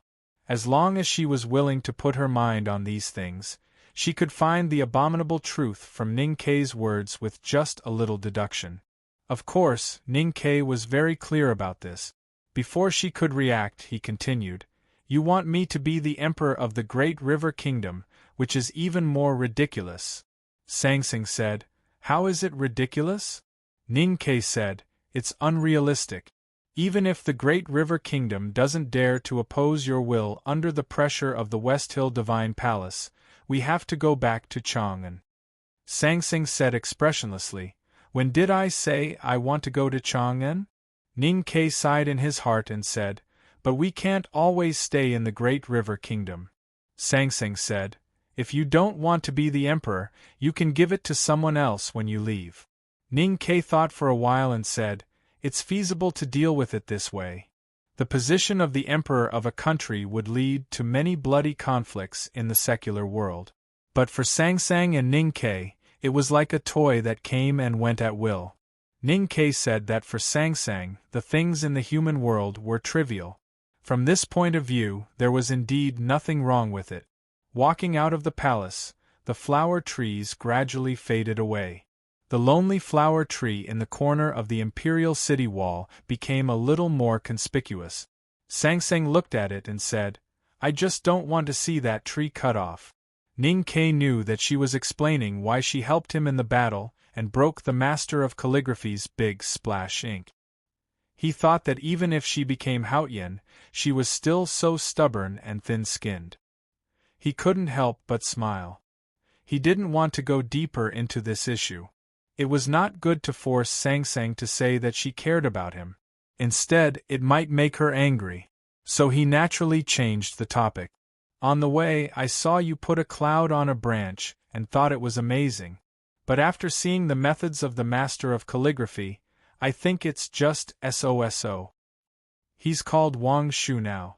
Besides, as I said, the cloud he put is a little dirty. You can ensure that the clouds you gather are clean. My clouds come from the coast of the Song Nation, thousands of kilometers away, right in the middle of the stormy sea. There are no traces of humans or dust pollution. Naturally, it is absolutely clean. I don't think it's low carbon and environmentally friendly. Don't use the terms from your world. Why? Because I don't like it. As they chatted, they left the great river palace and came to the royal road covered with red leaf. The big black horse lowered its head and sniffed the faint scent of the maple leaves. Ning Ke looked into the distance and suddenly did not know where to go. Where to next? He looked at Sang Sang and asked. Mogan Mountain, said Sang Sang. After a moment of silence, Ning Ke asked, Why? Sang Sang looked at him quietly and asked, Don't you want to go? Ning Ke answered without any hesitation, I really don't want to. Sang Sang looked into his eyes and said, I know what you're thinking. Ning Ke was speechless and said, This is really boring. Mogan Mountain was a green and beautiful mountain, about dozens of miles away from Jingdu. For Ning Ke and Sang Sang, it didn't take long to get there. At dusk, they saw the lake on the mountainside. The hut on the shore of the lake was decorated with colorful clothes and lanterns. In order to welcome the upcoming wedding, it should be quite lively. But somehow, no sound could be heard. It was so quiet around the black ink lake. The young lotuses floating in the lake looked at the direction of the hut and seemed a little surprised. Ning Ke and Sang Sang walked to the shore of the lake. They didn't see any guests or disciples of Black Ink Garden along the way. He couldn't help but feel a little strange. When he came to the door of the hut, he pushed the door and entered. Several bright sword lights greeted him. The sword style was sharp and decisive. It was the famous wind chopping of Black Ink Garden. Facing these sharp sword lights, Ning Ke's expression didn't change. He said, It's me. The sword lights suddenly converged and 3 slender swords stopped in front of his eyebrows. When the women holding the swords saw him, they looked surprised and shouted, Ning Ke! Mr. 13! Mr. Ning! Not only the 3 women holding the swords, but at least a dozen disciples of Black Ink Garden in the hut also recognized him and shouted in surprise. Because of habit, they all called him differently. Ning Ke and the female disciples of Black Ink Garden were very familiar with each other when they traveled together in the wilderness. Although they had not seen each other for a long time, their friendship had not faded. Ning Ke walked into the hut with a smile and saw Mo Shanshan. She was still wearing the white cotton dress, standing next to a fine yellow horse with a bag tied to the horse's back. It seemed that she was preparing for a long journey. She didn't look like she was going to get married at all. Looking at her, Ning Ke felt a little complicated and didn't know what to say. The big black horse he was leading was much more direct. Looking at the former hostess, it opened its thick lips, showed its white teeth, and neighed happily at her. Since the master of calligrapher was going to marry their hill master to the monarch, the disciples of Black Ink Garden had been a little worried. Many people expected Ning Ke to appear. At this time, he really appeared, and they were naturally surprised. Cat Girl was even more so. She thought that Ning Ke really had a conscience. She didn't let him eat so many snacks by the Blue Kidney Sea in vain.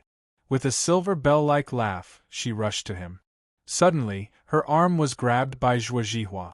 Zhuozhihua grabbed her sleeve so hard that her knuckles were clearly pale. Her face also became abnormally pale, and she looked particularly scared. She saw the woman in indigo who came in behind Ning Quebec. The woman in indigo was very tall and a little fat. Her eyes and eyebrows were ordinary, and there was nothing special in her expression. But she just stood there with her hands behind her back, as high as the sky. Zhuozhihua was sure that she had never seen her before, but she guessed who she was. So her mind was instantly occupied by fear, and her hand that tightly held Catgirl was full of sweat. The big black horse suddenly came to its senses and dared not to neigh happily. It winked at Emo Shanshan to express its apology and hurriedly retreated behind Sang Sang, very humble and natural. Sang Sang put her hands behind her back and looked at the cottage of black ink garden with no emotion on her face. Looking at the tall figure of the woman in indigo, the disciples of Black Ink Garden all became pale. At the moment when she saw Ning Ke, there was a trace of joy in Emo Shanshan's lake-like clear eyes. But after seeing Sang Sang, that trace of joy turned into bitterness and confusion. She walked to Sang Sang, gently lifted her white dress, and slowly knelt down. Seeing this scene, the disciples of Black Ink Garden confirmed their previous speculation. There was no reason for them not to know Sang Sang's identity. They all walked forward and silently knelt down to her. Sang Sang was looking at the writing brushes hanging between the beams of the cottage. She felt that they were not as good as the cured meat hanging on the beams of the farmhouses in the northern Yen mountain village last year. She didn't come to her senses until the disciples of Black Ink Garden knelt down. "Get up," she said. Emo Shanshan stood up with her senior sisters and junior sisters and stood aside quietly. Sang Sang looked at her slightly pale cheeks and said, "Are you afraid of me?" Emo Shanshan said, "It's respect, not fear." Sang Sang said, "Then why is your face pale?" Emo Shanshan said, "I've always been very pale." Sang Sang thought for a while. When they met in Chang'an, she was indeed very pale, unlike herself who was very dark at that time and only became pale now. She looked at Emo Shanshan's face and said with some displeasure, "Your face is not as round as before." Emo Shanshan didn't know why she was displeased and said, "There are many mundane things." Sang Sang said, "The engagement has been cancelled. What else is bothering you?" Hearing this, the disciples of Black Ink Garden were surprised at first and then a little confused, because they couldn't understand why Sang Sang would say this. Emo Shanshan looked at her eyes quietly and felt a little grateful, but she didn't say anything. She was the calligraphy addict, the youngest divine talisman master in the world, and the sworn sister of Mr. First of the Academy. The thing that she couldn't solve was naturally love. Sang Sang suddenly said, "It seems that you are really not afraid of me." Emo Shanshan still didn't say anything. She was a believer of Haotian, but she had the courage to stand in front of Haotian and calmly look at her without retreating. But that didn't mean that she would be rude to Haotian. She knew that Haotian would definitely understand her thoughts. What was love in the world? It was something that made people live and die for it. If one didn't even care about life and death, what was there to be afraid of? Sang Sang understood what she meant. "I admire you very much." She looked at Emo Shanshan and said, "I don't admire your teacher very much." No one understood the meaning of this sentence, only Ning Ke vaguely understood something. Sang Sang said, "Human beings who dare to compete with me are always more interesting, such as the headmaster of Academy, Crazy Ku, Lu Bai and you. Although you don't have the strength of those three, you are not inferior to them in courage. I actually don't understand the source of this courage. If competing with Haotian was against heaven, then Emo Shanshan was against heaven. From the point of view of human beings, he is indeed good to me, so I wanted to grant him immortality, but he refused. If he wants to continue to suffer in the human world, then let him be. Your affairs have nothing to do with me." Sang Sang said, "I am Haotian, and you are a human being. Our positions are different, so we naturally care about different things. Your courage should fall on him, not on me." Emo Shanshan looked at the tips of her shoes sticking out of her cotton dress and remained silent. Ning Ke, who had been forgotten for a long time, finally couldn't help but say helplessly, "Shouldn't you ask for my opinion on this matter first? Your opinion has never been important," Sang Sang said expressionlessly, and walked out of the cottage with her hands behind her back. In the twilight, the ink lake seemed to be burning. The tender green lotus was like a fairy in the fire, looking very beautiful. She sat down by the lake and quietly looked at the world in the lake. Just a moment ago, she seemed as high as the sky. At this moment, she seems so lonely. My heart is breaking. My dear Sang Sang. To be continued. If you like this work, please come to Chidien.com to vote for me. Your support is my greatest motivation. Chapter 924. Ning Ke and Mo Shanshan sat on the stone chairs in front of the hut facing the lake in the twilight. The big black horse was eating grass not far away. Of course, it would not really swallow the grass into its stomach. It was just eating to kill time. Ning Ke told her what happened in the capital city. Mo Shanshan's slender eyelashes flickered gently. She looked down at the tips of her shoes and remained silent. Even when she heard that her teacher was seriously injured, her expression didn't change. She was only a little surprised when she heard that Ning Ke had become the emperor of the Great River Kingdom. She didn't say nonsense like those women who had been influenced by novels about gifted scholars and beautiful women for a long time. Since he didn't want to marry her, why didn't he want her to marry someone else? In Chang'an, you said that this time she went to the sky and couldn't come back, so you couldn't do anything about it. Now that she has returned to the human world, what do you think? Ning Ke said, I found that I thought too simply. In fact, no matter if she went to the sky or the human world, she would always be there. There was nothing I could do. Mo Shanshan said, she is not her anymore. She is Haotian. Can you still love her like this? Ning Ke thought about it and said, I have thought about this. She is Haotian, but she has all the memories of Sang Sang in me. How can I say that she isn't Sang Sang? He was silent for a while and continued, I know that no one will like her, but I don't care. In fact, I have never cared about this since a long time ago. This is probably true love. Mo Shanshan raised her head and quietly looked into his eyes. What about me? She asked. Ning Ke was silent. Mo Shanshan said in a low voice, You are a heartless man. Ning Ke said, From a certain point of view, I am indeed a heartless man. Mo Shanshan smiled and said, But it's better than not being a heartless man. Once faced with a choice, one would have to let one side down. If he didn't want to let Shanshan down, he would have to let Sang Sang down. If he didn't want to let both of them down, he would be a playboy. Most men were playboys. Some could let everyone down, but he couldn't. The most important thing was that neither Sang Sang nor Shanshan would accept him. Ning Ke thought for a long time and said while looking at the beautiful Sang Sang, You are so nice. As soon as he said that, he felt like an idiot. I also think I'm a very good girl. Mo Shanshan looked in the direction of the lake and lamented, but it's still not enough. In the end, I can't win this war. But it's heaven that wants to defeat me. It's not my fault. The last rays of the setting sun shone on the tranquil lake between the cliffs. The sky gradually darkened, and the surface of the lake was suffused with golden ripples. The lake water seemed to become deeper and drifted with the wind, like ink in an inkstone. Sang Sang sat by the lake. Although her figure seemed a little lonely, it was still as high as the sky. Mo Shanshan looked in that direction and was silent for a long time. Then, as if she was afraid of the cold, she put her legs back on the chair and hugged her knees tightly. She asked, Do you still like me? Ning Ke thought for a while and answered honestly, Yes. She said, But you still don't like it enough. The not enough referred to herself, and the not enough referred to him. What should Ning Ke say?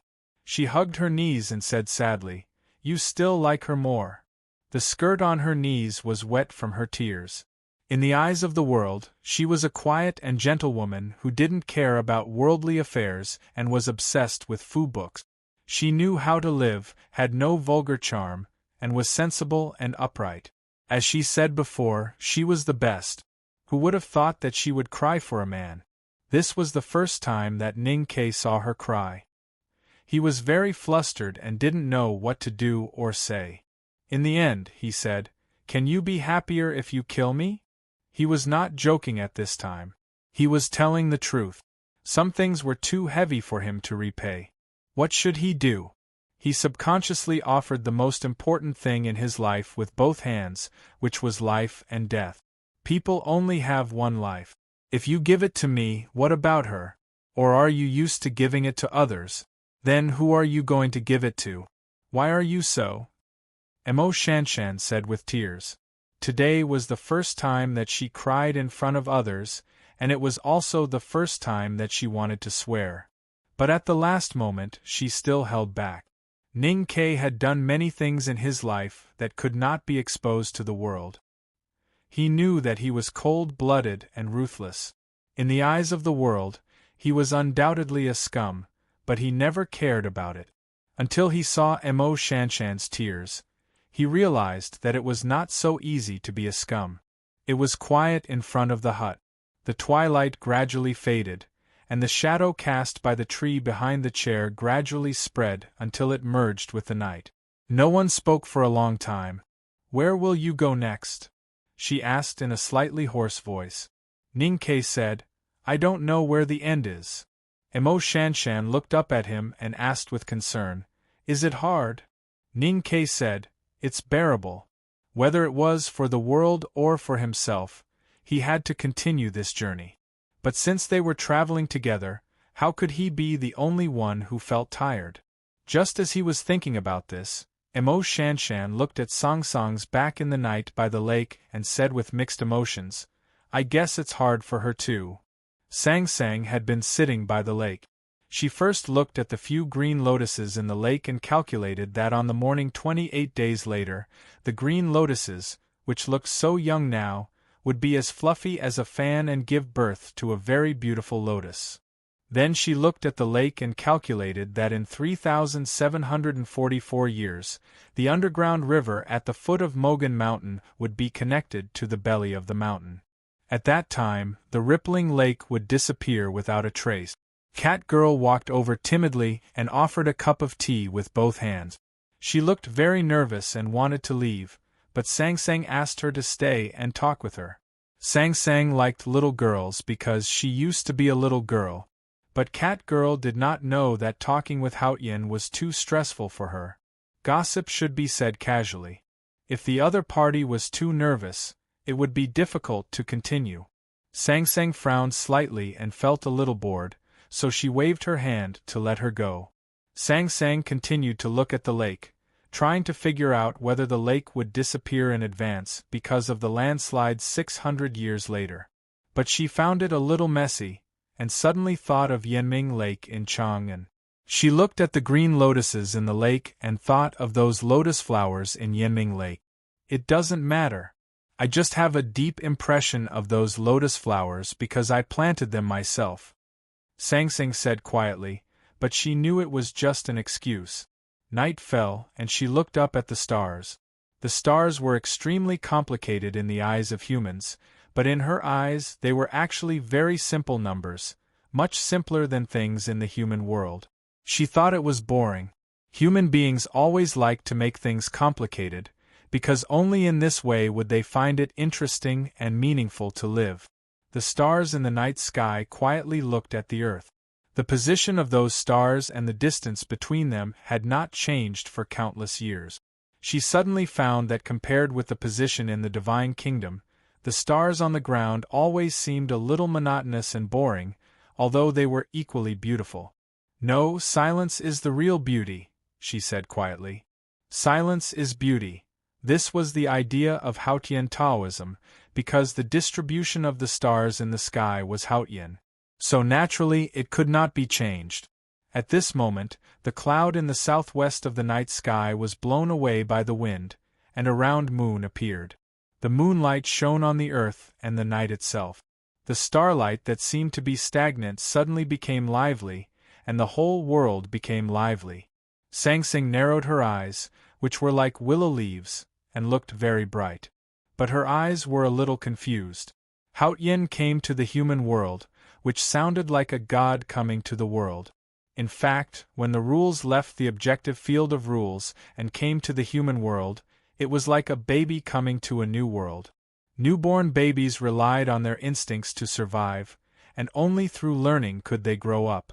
She also relied on her instincts to survive in the human world, but her instincts were cold rules and logic, and the warm things in this world were too strange to her. She was very clumsy in learning.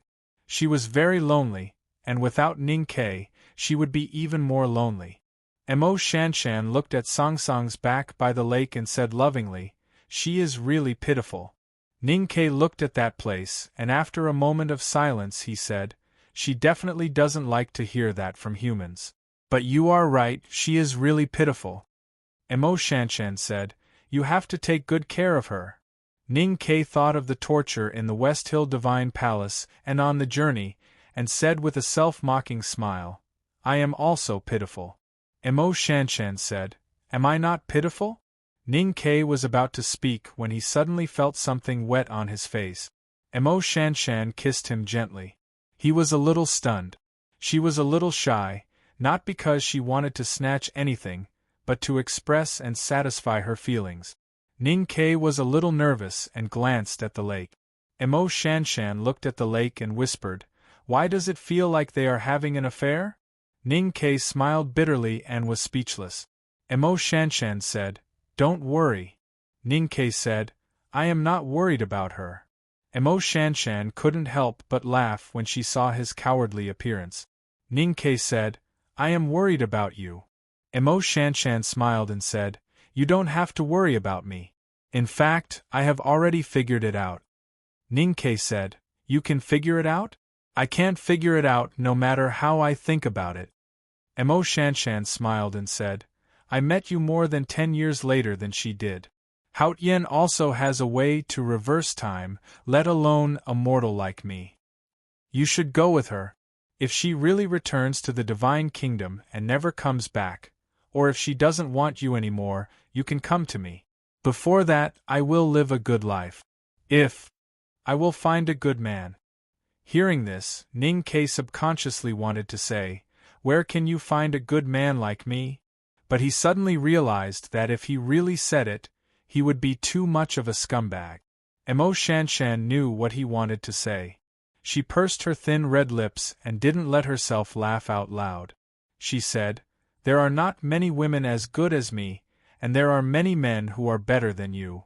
Ning Ke was a little embarrassed and hurt his self-esteem. Mo Shanshan suddenly said, "I like you." The moonlight fell on her face, which was very beautiful. Red walls and white snow, if you like her, how can you forget? But I also like you like her. She smiled and said, "I like you like her like this." Ning Ke didn't say anything and just smiled. "I like you too," he said in his heart. "I like you like me like her like this." He got up and walked out of the shadow of the trees and came to the lake. He looked at Song Song's back and said, "Let's go." Sang Sang stood up and looked at him. She wanted to say something, but she said nothing. The trip continued again. Someone saw them off by the lake, with a fluttering white dress. The first year of the Tang Empire, the 3450 year of Daji of West Hill, the 14th year of Chongqing of Great River. 2,000 cavalrymen of West Hill Divine Palace crossed the river. A young man and a young woman came to the Great River Kingdom. The monarch abdicated. The Great River Kingdom changed its name to Shi Huan. Shi refers to the sun. Huan refers to a stream in the southern kingdom. Thousands of acacia trees were planted by the stream. The new monarch was a woman. On the day of her coronation, the woman didn't wear the national uniform, but still wore a fluttering white dress. This story starts from the red walls and white snow long ago. It is about love. The last 2 sentences of love today are all my views and all my pursuit of love. As for the specifics, I will give everyone a detailed report and explain my understanding in a later chapter, or in the epilogue after I finish writing J. This chapter took a lot of effort to write, and I really hope that you can accept it and like it.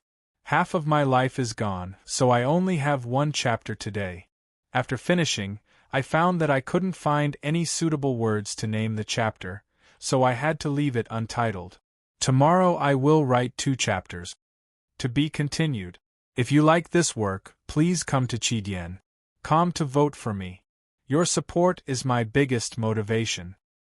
Chapter 925. Ning-Ke and Sang-Sang walked down the mountain. The trees by the road became more and more luxuriant, and the moonlight fell on them, making them look a little dim. Sang-Sang said, I thought she was one of the most courageous human beings and would keep you here.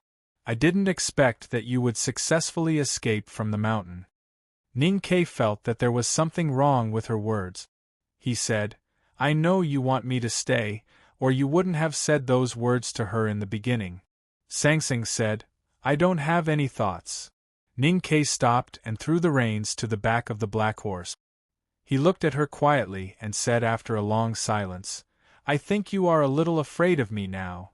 Sang-Sang squinted her bright willowy eyes and said, I think you are sick. Ning-Ke thought for a while and said, Are you starting to be afraid? Sang-Sang said expressionlessly, Lowly human. Before she finished her words, Ning-Ke waved his hand and said, You can repeat this sentence 30,000 times, but it won't change the fact. You are afraid after all. You are afraid of being kept in the human world by me. Sang-Sang thought for a while and said, I am not happy. Ning-Ke thought that she was saying that he was too confident, so he explained with a smile when she was unhappy, It doesn't mean that I am better than you. It just means that you know how good I am to you. Sang-Sang looked at a certain part of his face and said nothing. Ning-Ke then understood what she meant and felt a little embarrassed. He thought that since she had seen it, why didn't she throw a tantrum before, but now she brought it up again. Wasn't it annoying? Although he thought so, he didn't dare to say it out. Although Sang-Sang knew what he was thinking, it made a difference whether he said it out or not.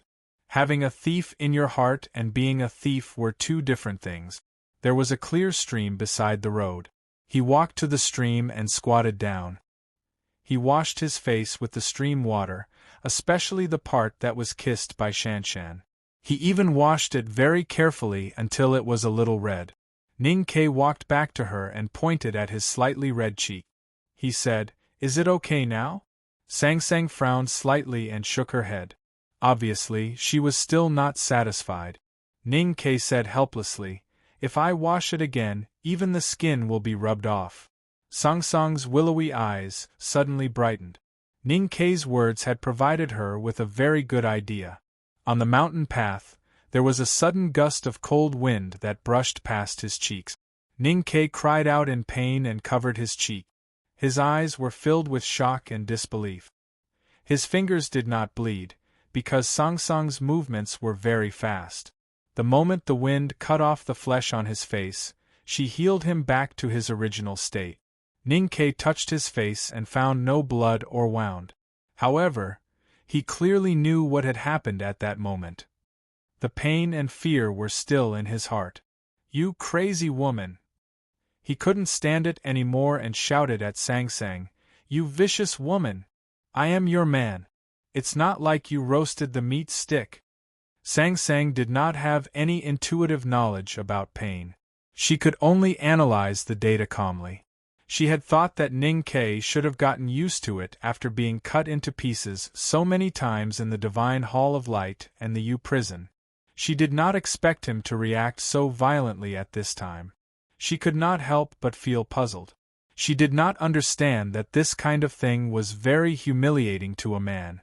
The most important thing was that it easily reminded Ning-Ke of the greatest humiliation that he still maintained until today.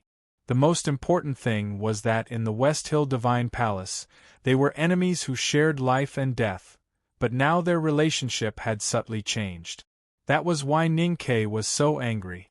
Although Sang-Sang did not understand the change, she could feel that Ning-Ke was really angry.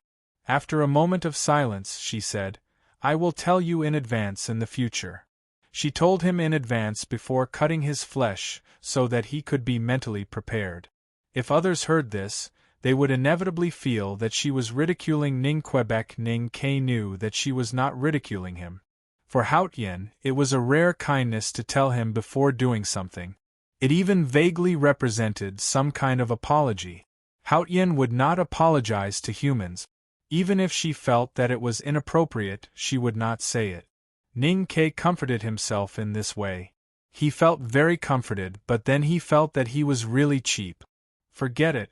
Don't do it again, he said. Sang Sang ignored him and walked down the mountain with her hands clasped behind her back. The big black horse glanced at Ning Ke with disdain, and then followed up with a jolt. Ning Ke felt very bored. He quickened his pace and walked behind her. He said earnestly, "This kind of thing is not interesting. Besides, you cut my flesh and have to make it grow again. It will consume a lot of divine power." Sang Sang said, "I like it." Ning Ke scolded, "What is yours is mine, and your divine power is my divine power. It may be of great use in the future.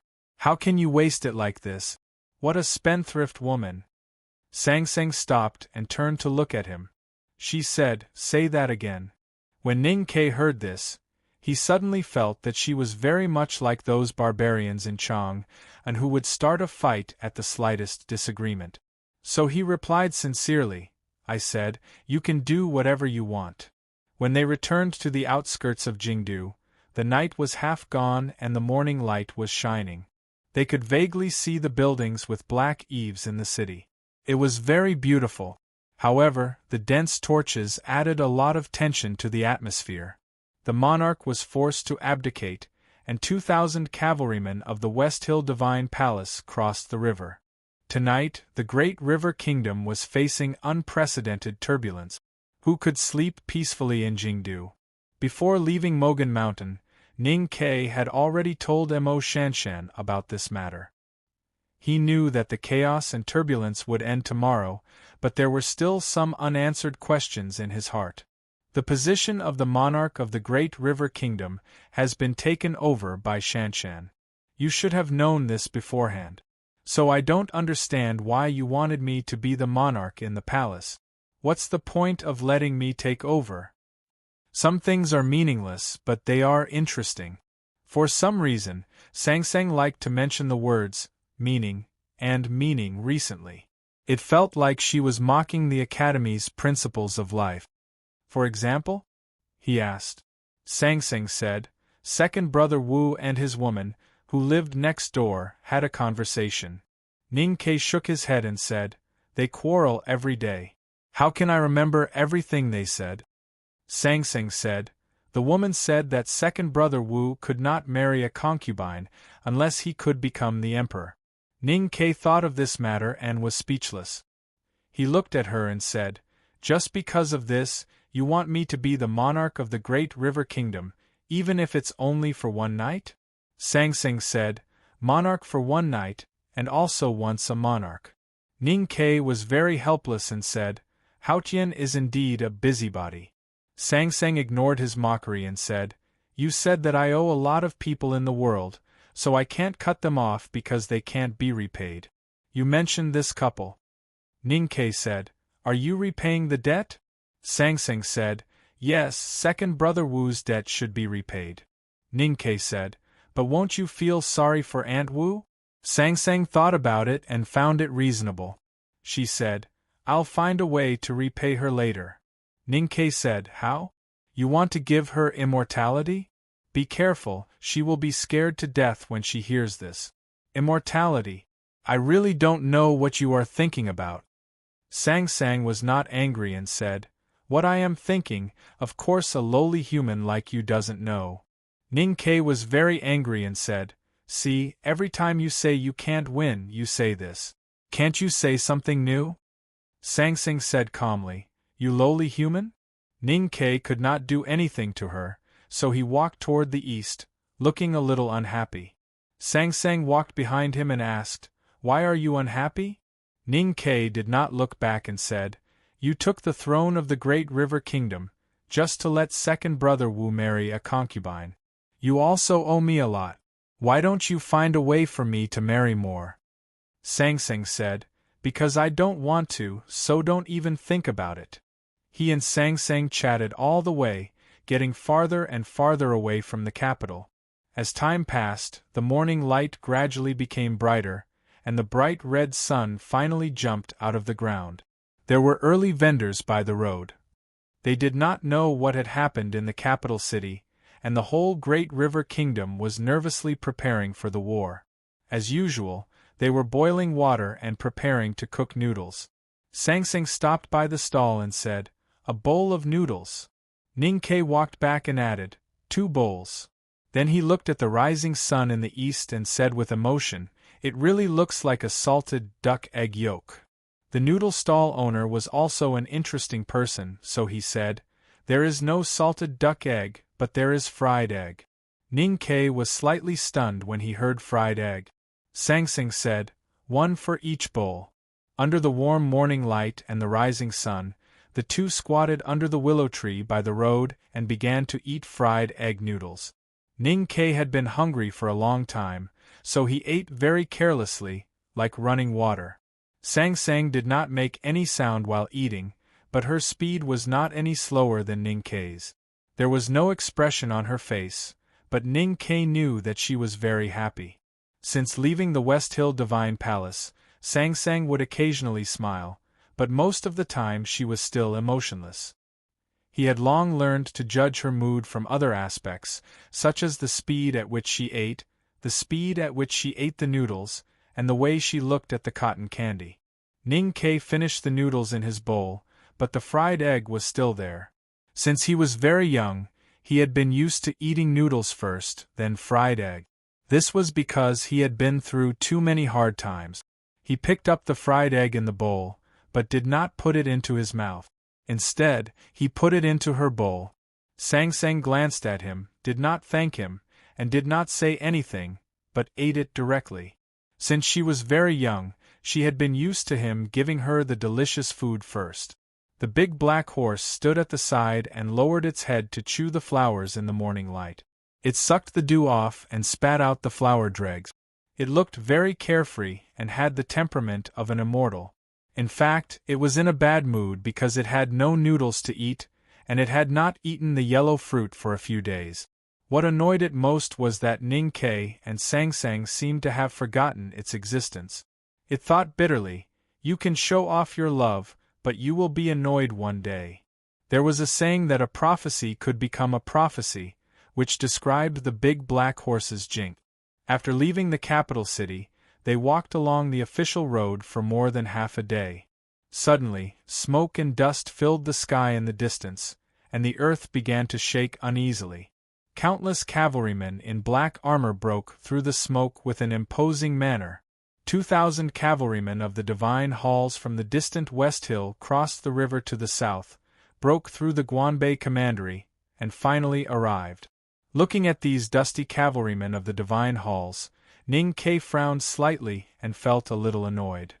After he and Sang Sang jumped off the cliff into the abyss and left the Peach Mountain, the West Hill Divine Palace had been guarding this secret. Even bigwigs like the Master of Calligrapher did not receive any news. If the news that Haotian had left the West Hill was spread out, how could Haotian Taoism be at peace? At the same time, the West Hill Divine Palace was constantly looking for traces of Sang Sang, trying to bring her back to the West Hill. Ning Ke and Sang Sang traveled in the world, and did not deliberately cover their track. For a giant like the West Hill Divine Palace, it was not difficult to find them. In order to prevent the secret from leaking, and because they did not know Haotian's arrangement, the West Hill Divine Palace sent out 2,000 cavalrymen, but did not dare to approach until Ning Ke and Sang Sang walked into the palace of the Great River Kingdom. Since Haotian had shown the divine miracle in the human world, it was meaningless to keep it a secret. Of course, the Divine Halls had to take action. 2,000 cavalrymen of the Divine Halls crossed the river and traveled day and night, and finally appeared in front of Ning Ke and Sang Sang. The smoke and dust gradually settled, and the cavalrymen of the Divine Halls stopped a few miles away, not daring to approach. In the dusk, they could vaguely see a horse coming with dust, probably to meet Haotian, but they did not know who was on the horse. Ning Ke glanced at Sang Sang, a little worried. He was worried that she would really choose to go back to the West Hill with these cavalrymen. Just like last night, she was worried that he would really stay by the Ink Lake. Looking at those human beings who were loyal to her, Sang Sang said after a moment of silence, "Do you have any place you want to go?" Ning Ke thought for a moment and said, "What do you want to see?" Sang Sang said, "I want to see the sea." They turned to the south because there was a sea in the south. In the camp of the cavalrymen of the divine halls of West Hill, some chaos could be seen. The horse coming with dust slowly stopped, and a touch of bright red could be vaguely seen on it. It did not take long for the cavalrymen of the divine halls of West Hill to start their journey to the south. In the fields of the great river kingdom, the smoke and dust were everywhere, and the sound of hooves could be heard. The cavalrymen of the divine halls seemed very silent, but in their silence, they had their own sense of toughness. They did not care whether the great river kingdom would send troops to intercept them or whether they would be attacked. The cavalrymen of the divine halls seemed very silent, with a sense of humility. They followed the two people and a horse in front of them from a distance of more than 10 miles, and did not dare to move forward or leave. The scene in the fields of the south of the great river kingdom looked extremely shocking and strange. Countless smoke and dust followed the tall figure in the sunset. Where would it go? Ning Ke and Sang Sang came to the seaside. The sea in the south was not as violent as the sea in the kingdom of song, but seemed very calm. The wind on the sea was very gentle, but it was different in the sky. The clouds hanging in the blue sky were rolled into various shapes, and there were light waves on the sea, with various kinds of blue. The big black horse rushed into the blue sea, neighing happily. Ning Ke and Sang Sang walked to the beach and looked at the sea quietly. There was wind and rain on the sea. Everyone, this chapter of 4,000 words was written in an hour. Of course, it took me a lot of time to revise it, but it is still the fastest speed in my life. I want to tell you the good news. It seems that writing the plot I like is really the best thing. There is another chapter of 2,000 words, and it may be updated very late, because I haven't eaten yet. Just now the cat vomited behind me. It seems that it is very dissatisfied with my complacency and looks down on me. To be continued. If you like this work, please come to Chidien.com to vote for me. Your support is my greatest motivation. Chapter 926. The wind was strong and the rain was heavy. They came from the depths of the South Sea. Countless raindrops fell, turning the beach muddy. The blue sea became darker because of the restlessness. The big black horse ran back from the sea and wanted to hide from the rain under a tree behind the beach. But it found Ning Ke and Sang Sang standing still by the beach. It thought for a while and came back, standing behind them silently. The rain kept dripping down its mane, which made it look miserable and pitiful.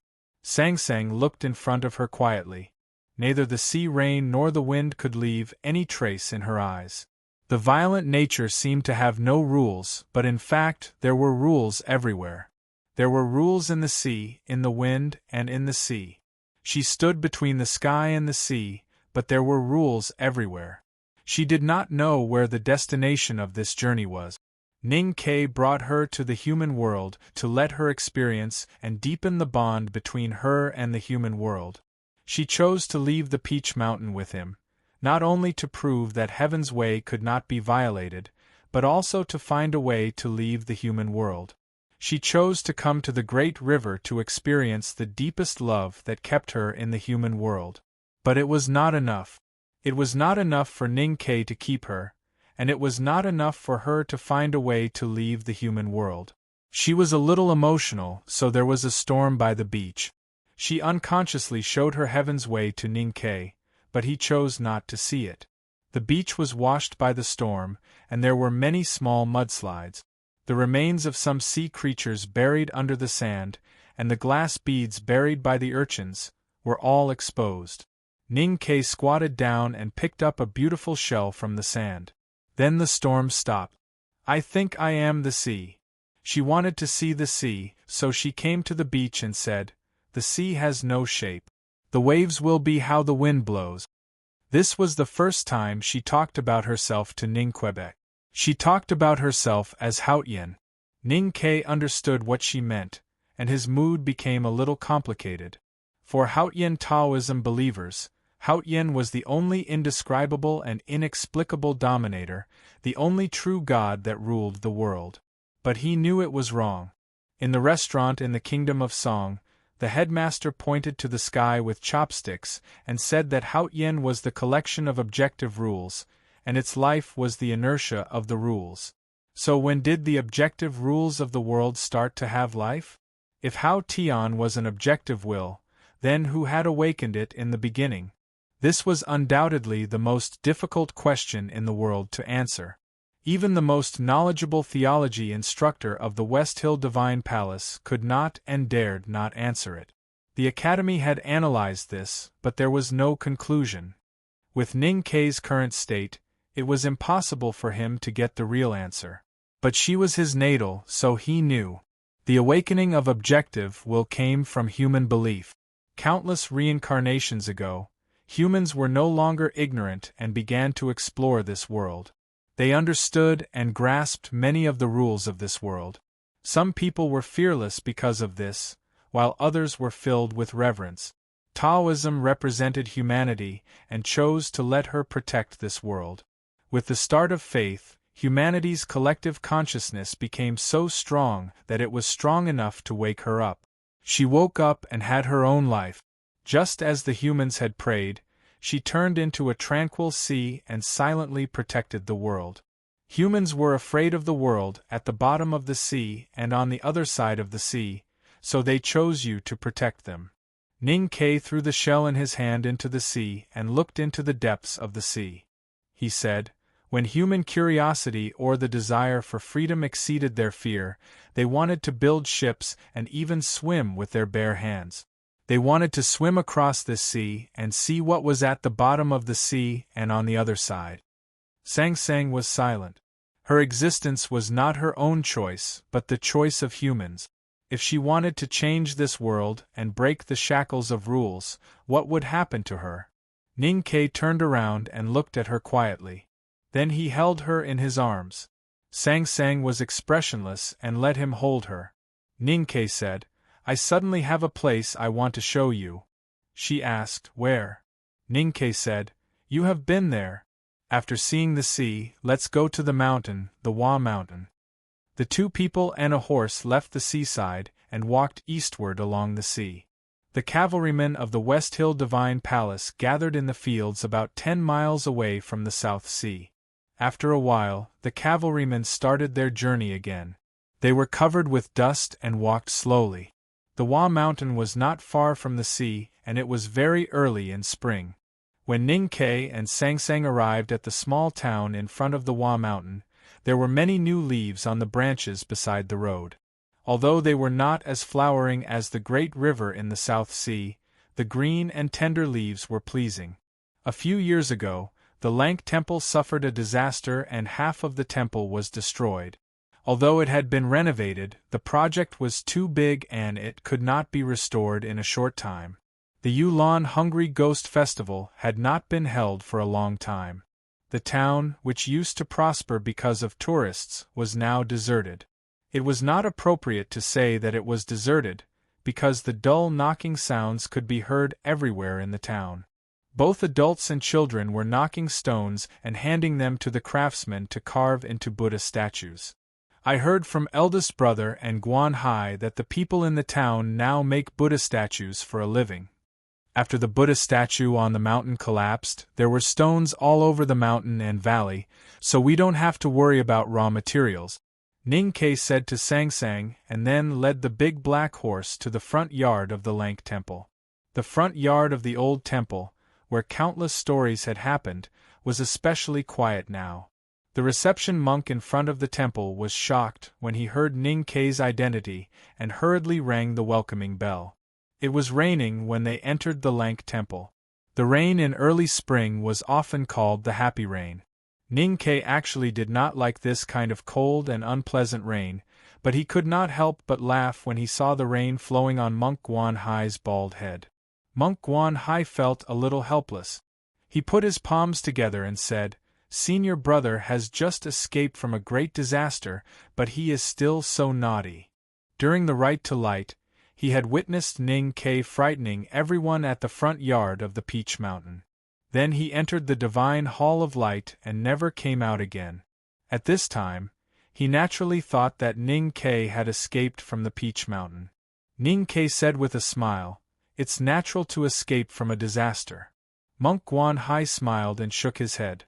Then he noticed the tall woman beside him.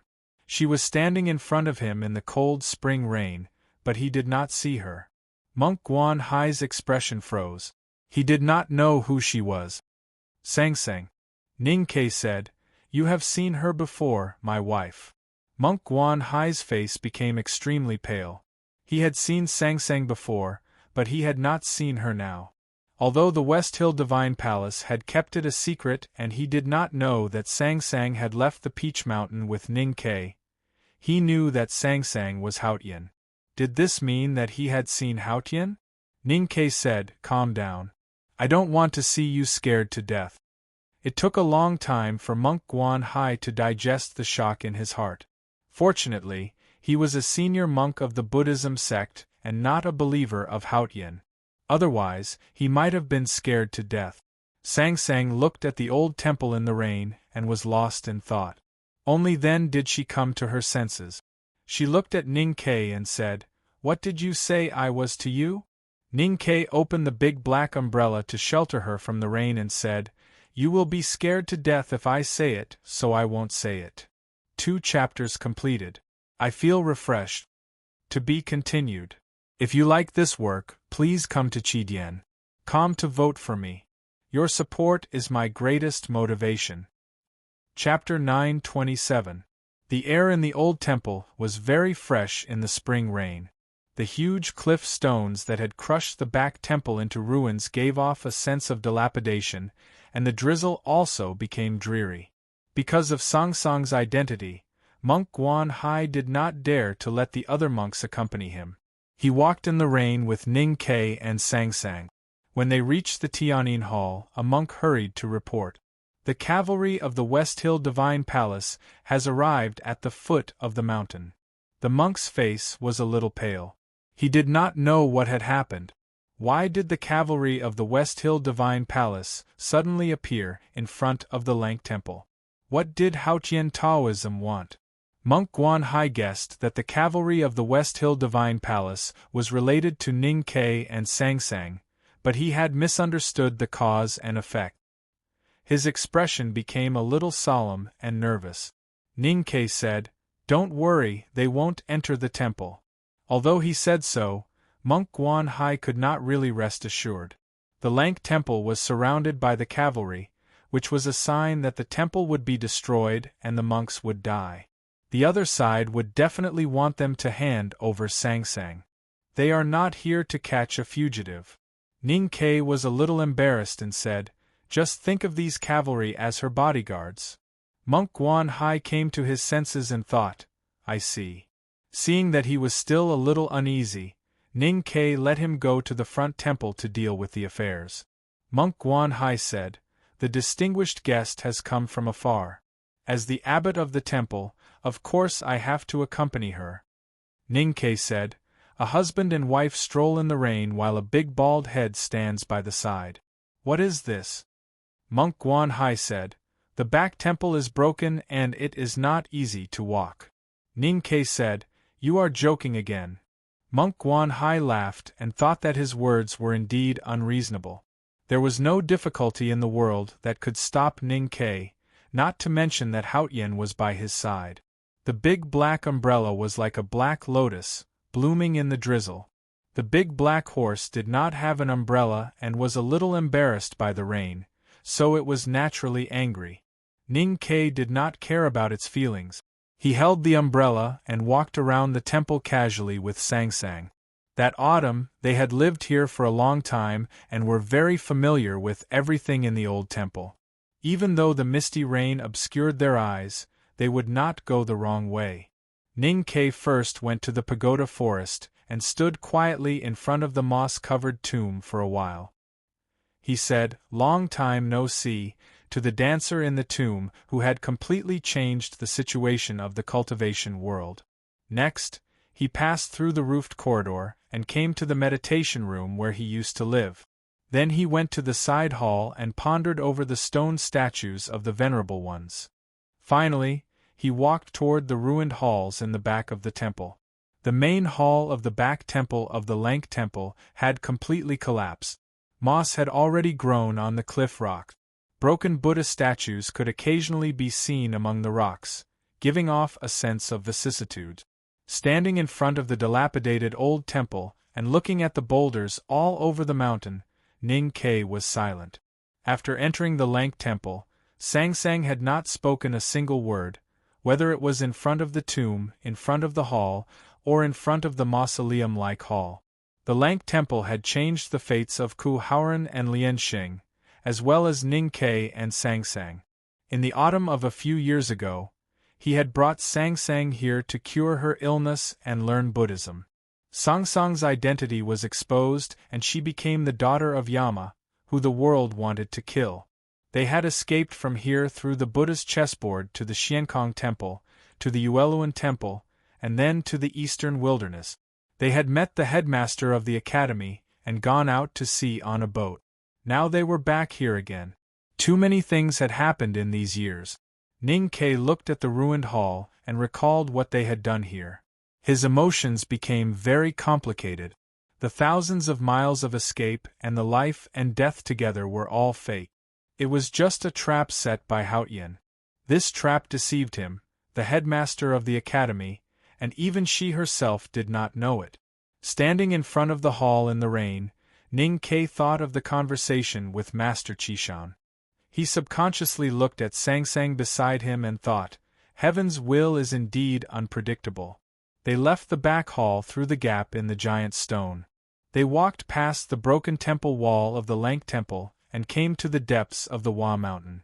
They walked along the mountain path, past the chessboard under the tree, crossed the bridge over the stream, looked at the trees in the rain, and came to the meditation room on the mountainside.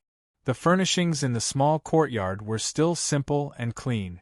The cotton mattress on the bed was still soft. There was a fan-shaped stone window on the garden wall. Standing in front of the window, one could see the Hua Mountain in the misty rain. At that time, Sang Sang was seriously ill and coughed on the bed. She said many things to him and told him many of her last words. He stood in front of the stone window and kept silent for a long time. He stood in front of the stone window as if it had happened again. Sang Sang walked to his side and coughed softly. Ning Ke turned to look at her and said, "Do you want to wash your feet with hot water?" Sang Sang was silent. It was not that she was lost because of the past, but because she was really ill. This illness was called weakness. Since she came to the human world and woke up among the broken peaks, she had been getting weaker and weaker. Her body became heavier and her divine power became less and less. This was the human world full of the red dust, not the cold and objective divine kingdom. The longer she stayed in the human world, the weaker she would become. She was still very strong now, more powerful than all the cultivators in the human world combined. But compared to her in the divine kingdom, she had become much weaker. Because of her weakness, she began to be sentimental. They left the courtyard and came to the top of the Hua Mountain. The stone statue of Buddha that used to reach the clouds was now only left with a small part of its body. Traces of the flowing clouds on the Kasaya could be vaguely seen. Most of it had been cut into stone by Jun Mo's sword. Sang Sang looked at the sky quietly with her hands behind her back. There used to be the merciful and calm face of Buddha, but now there was nothing but the rain. But she still looked at that place quietly, as if she was looking at Buddha's face. No one knew what she was thinking. Ning Ke felt a little uneasy and asked, "What are you looking at?" Sang Sang looked at the empty face of Buddha in the rain sky and said, "I have seen him." Ning Ke thought that Buddha was one of the most powerful people in countless samsara. Since you were Haotian, you would naturally have a relatively deep impression of him, just like how you had seen the headmaster. Sangsang knew what he was thinking and said, "No, I have seen him." Ning Ke was a little confused and said, "Of course you have seen him when Buddha was alive." Sangsang said, "No, Buddha did not dare to let me see him when he was alive." Ning Ke frowned slightly and asked, "Then when did you see him?" Sangsang said, "Just a moment ago." Ning Ke was silent for a long time and said, "When you saw this broken Buddha statue?" Sangsang said, "I saw him before I looked up at him." Ning Ke did not understand what she meant, but he vaguely inferred a very shocking fact from her words.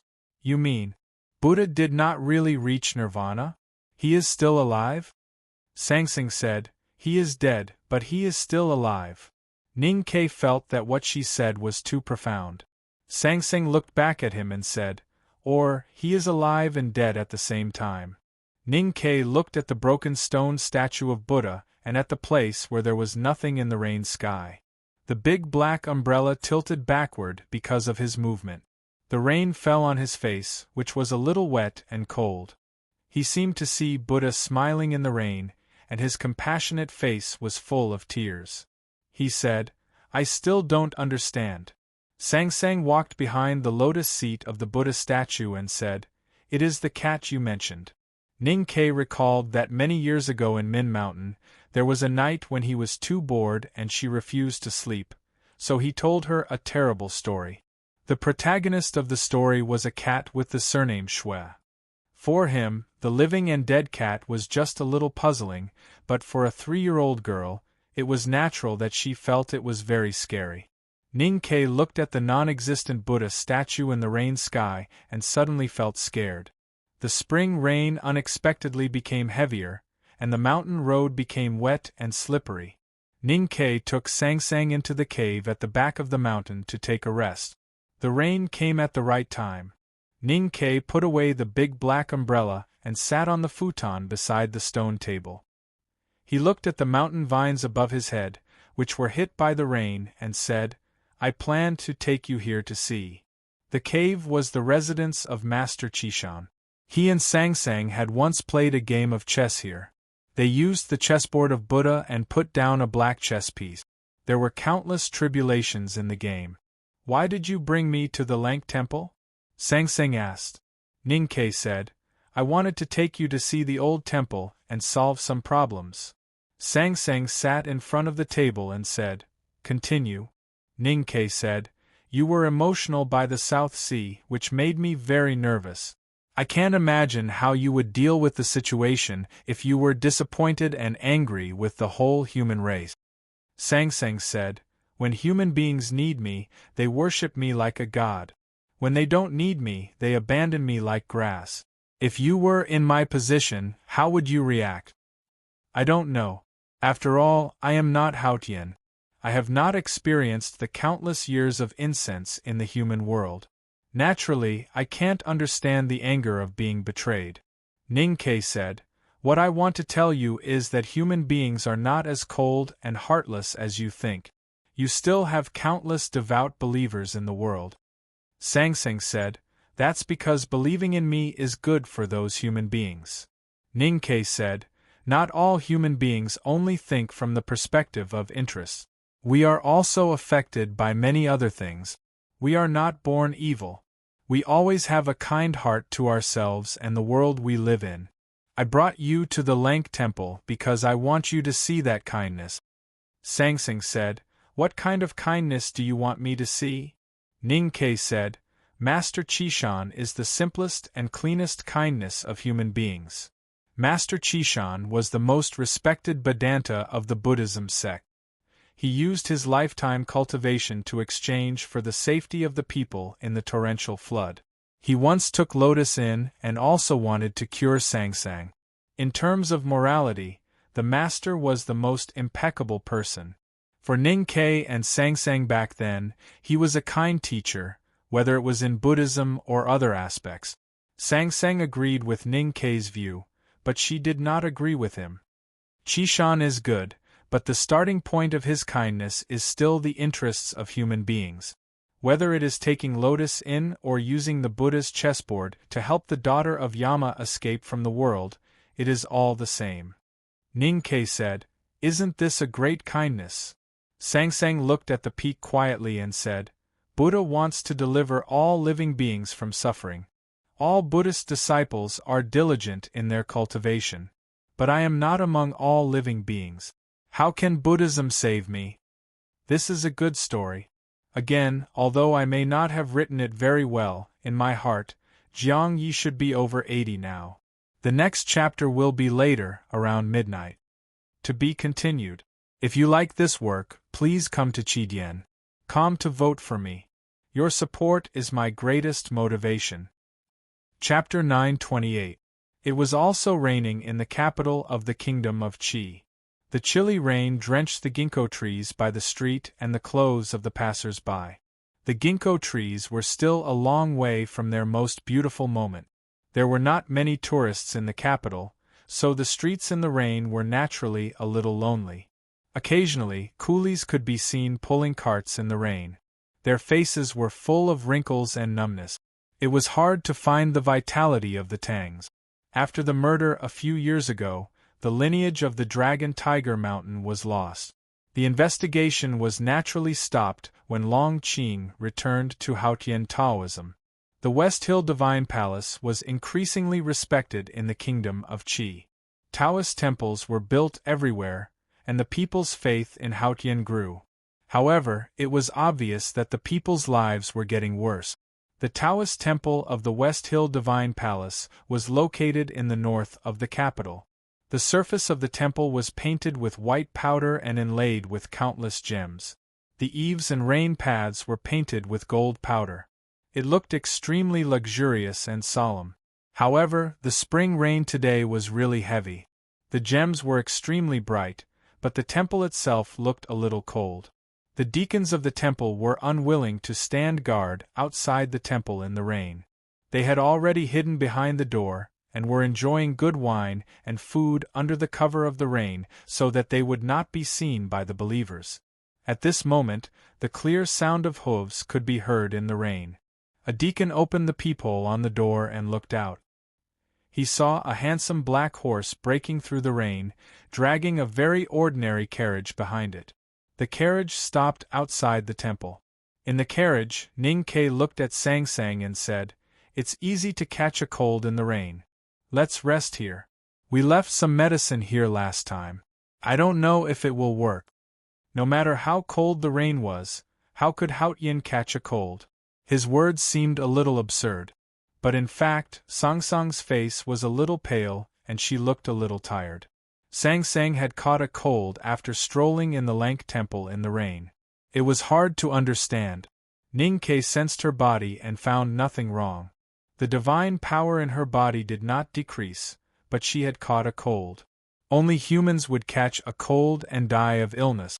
Sang-Sang did not feel particularly uncomfortable. She was not as sick and coughing blood as she did during the journey. She just felt a little dizzy and a little tired. She was not interested in doing anything. Ning-Ke did not take it seriously at first. But later, he found that even her interest in food had decreased. He then realized that there was a big problem and became nervous. He found Monk Guanhai. Monk Guanhai was also very nervous. He immediately informed the two former eminent monks whom Ning-Ke had met in the 3rd Bureau of Hua Mountain. They gathered all the monks in the temple and began to treat Sang-Sang. Master Qishan was famous for his medical skills, and the Lank Temple had inherited his skills. Naturally, they were many times better than the quacks in the world. Treating Haotian was undoubtedly the greatest glory of the Lank Temple.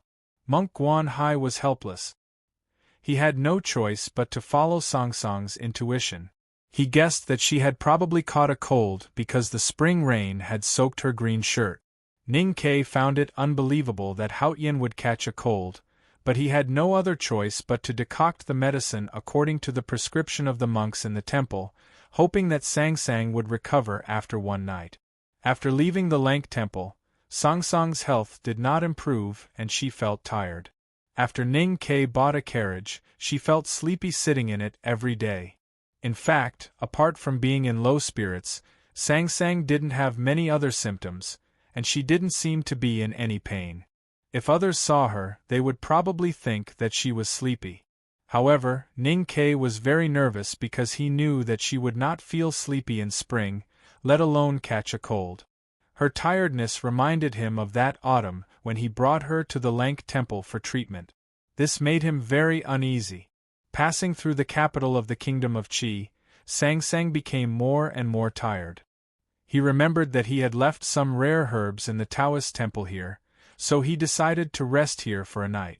Moreover, he planned to bring Sang Sang here to reminisce about the past and to persuade her. The doors of the Taoist temple were tightly shut in the rain. Some believers who came to seek medical help knelt on the stone steps in front of the temple and kowtowed devoutly. They were all soaked and looked particularly pitiful. Looking at this scene, Ning Ke felt very bad. He did not sympathize with those believers, but he was a little unhappy with the people in the Taoist temple. Logically speaking, no matter how Taoism declined, it had nothing to do with him. But interestingly, he felt that since Haotian was his woman, Taoism should be his property. He could cause trouble, but how could those guys cause trouble for themselves? Walking to the front of the temple, he knocked on the door. His knuckles were a little pale. He silently counted in his heart. If no one opened the door after 3 knocks, he would kick the door open. With a creak, the door of the temple opened slowly. A hunchbacked middle-aged man walked out. Without looking up, he asked in a slightly hoarse voice, "What's the matter?" Ning Ke looked at the middle-aged man and felt a little strange. He was wearing a priest's robe that represented his noble status, but he gave people the feeling that he was an extremely inconspicuous odd-job worker. He asked, why didn't anyone receive the believers who came to seek medical help? The middle-aged priest sighed and was about to say something when several extremely arrogant voices came from behind him. What followed the voices was the rich aroma of wine and meat. "You damned cripple, I told you not to open the door. Are you blind? Hurry up and close the door. Do you still think it's like before? Old Chen Siyuan is already dead. Who will protect you now?"